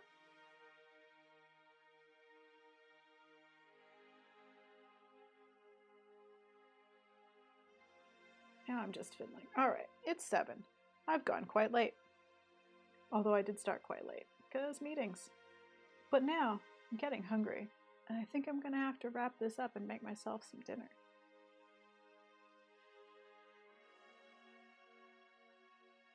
Yeah, Figment's maid says they were going to try and make YouTube videos that would appeal to more people. Quickly realized that it bored them. So now, they just do their thing and hope it amuses someone other than just them. And that's basically it. If you're gonna spend 5 or 6 hours a week talking out loud to people on the internet, no point in also making something that doesn't interest you. So here we have the base. That's a pretty good base. I'm feeling good about it. The base of a Quailodon, and our little dancing rat token.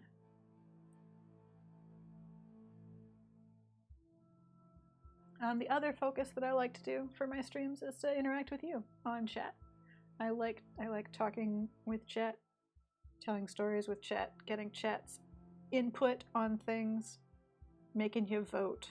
I love making you vote, even though I suspect that you don't like making you vote. I also like having you name things.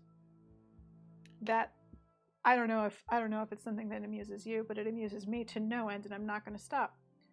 I'm going to keep forcing you to name all of the things I sculpt, because you came up with the names Elizabeth, Bartholomew, and Batilda, and those are perfect and beautiful. And that's just, I'm just going to keep making you do it.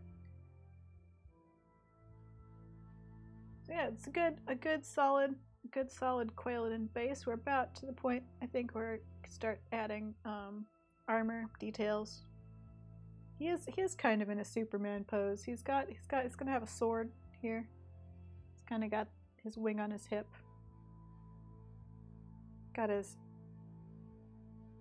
He's proud of his paladin armor. Got his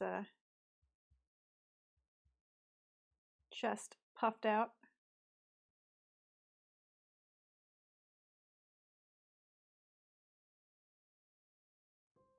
It's very, very shiny clay. Not great for lighting in a live stream, but what can you do? So yeah, now it's got that this is the shape that I kept trying to get, this nice like that sort of bigger slope, the football shape. Disco Quailodin, yes! Use Saturday Night Fever Quailodin. So there'll be a sword here and a hilariously large flail in this wing that is kind of being dragged along, and I'm gonna do I'll do like the sculpted ball and the sculpted handle, and then I'll do like real chain between it so it's loose. That'll be fun. I just have a lot of chain around in bins because of course I do. Oh, I could make a little wooden handle too. There's so much hilariousness.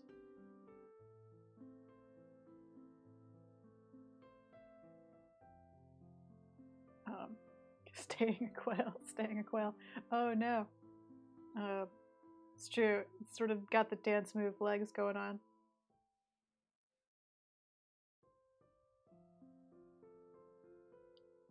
So that's the future. That's the future of Quailodin. Probably use wire and like connect the sheaves of wheat to the helmet that way so they're like bendable. Finish this up and make some ceramic ones, which I'll do a nice celadon maybe, or a breaking glaze over so that it'll show off the details. And then I'll have those up either in my shop, or I'll do something special with them that I haven't thought of yet. But I'll finish that up probably off screen. I might save the Quailodin for on screen, but I'll finish this up off screen. And that's about it. I'm gonna tidy up and make myself some dinner. I hope you guys have a good weekend. I will see you on Monday for Monday work evening. Don't know what I'll work on. Might ink all of the T. Kingfisher fan art we did last week. That could happen. But until then, have a good weekend, everybody. I probably forgot to change the title of the stream again, so it probably says Monday, but it's Friday. Hope everyone had fun and enjoyed. Have a good weekend. See you on Twitter and on Monday. Until then, be safe, be kind, be good. Abolish the police.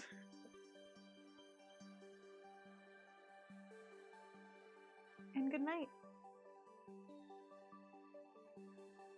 Bye.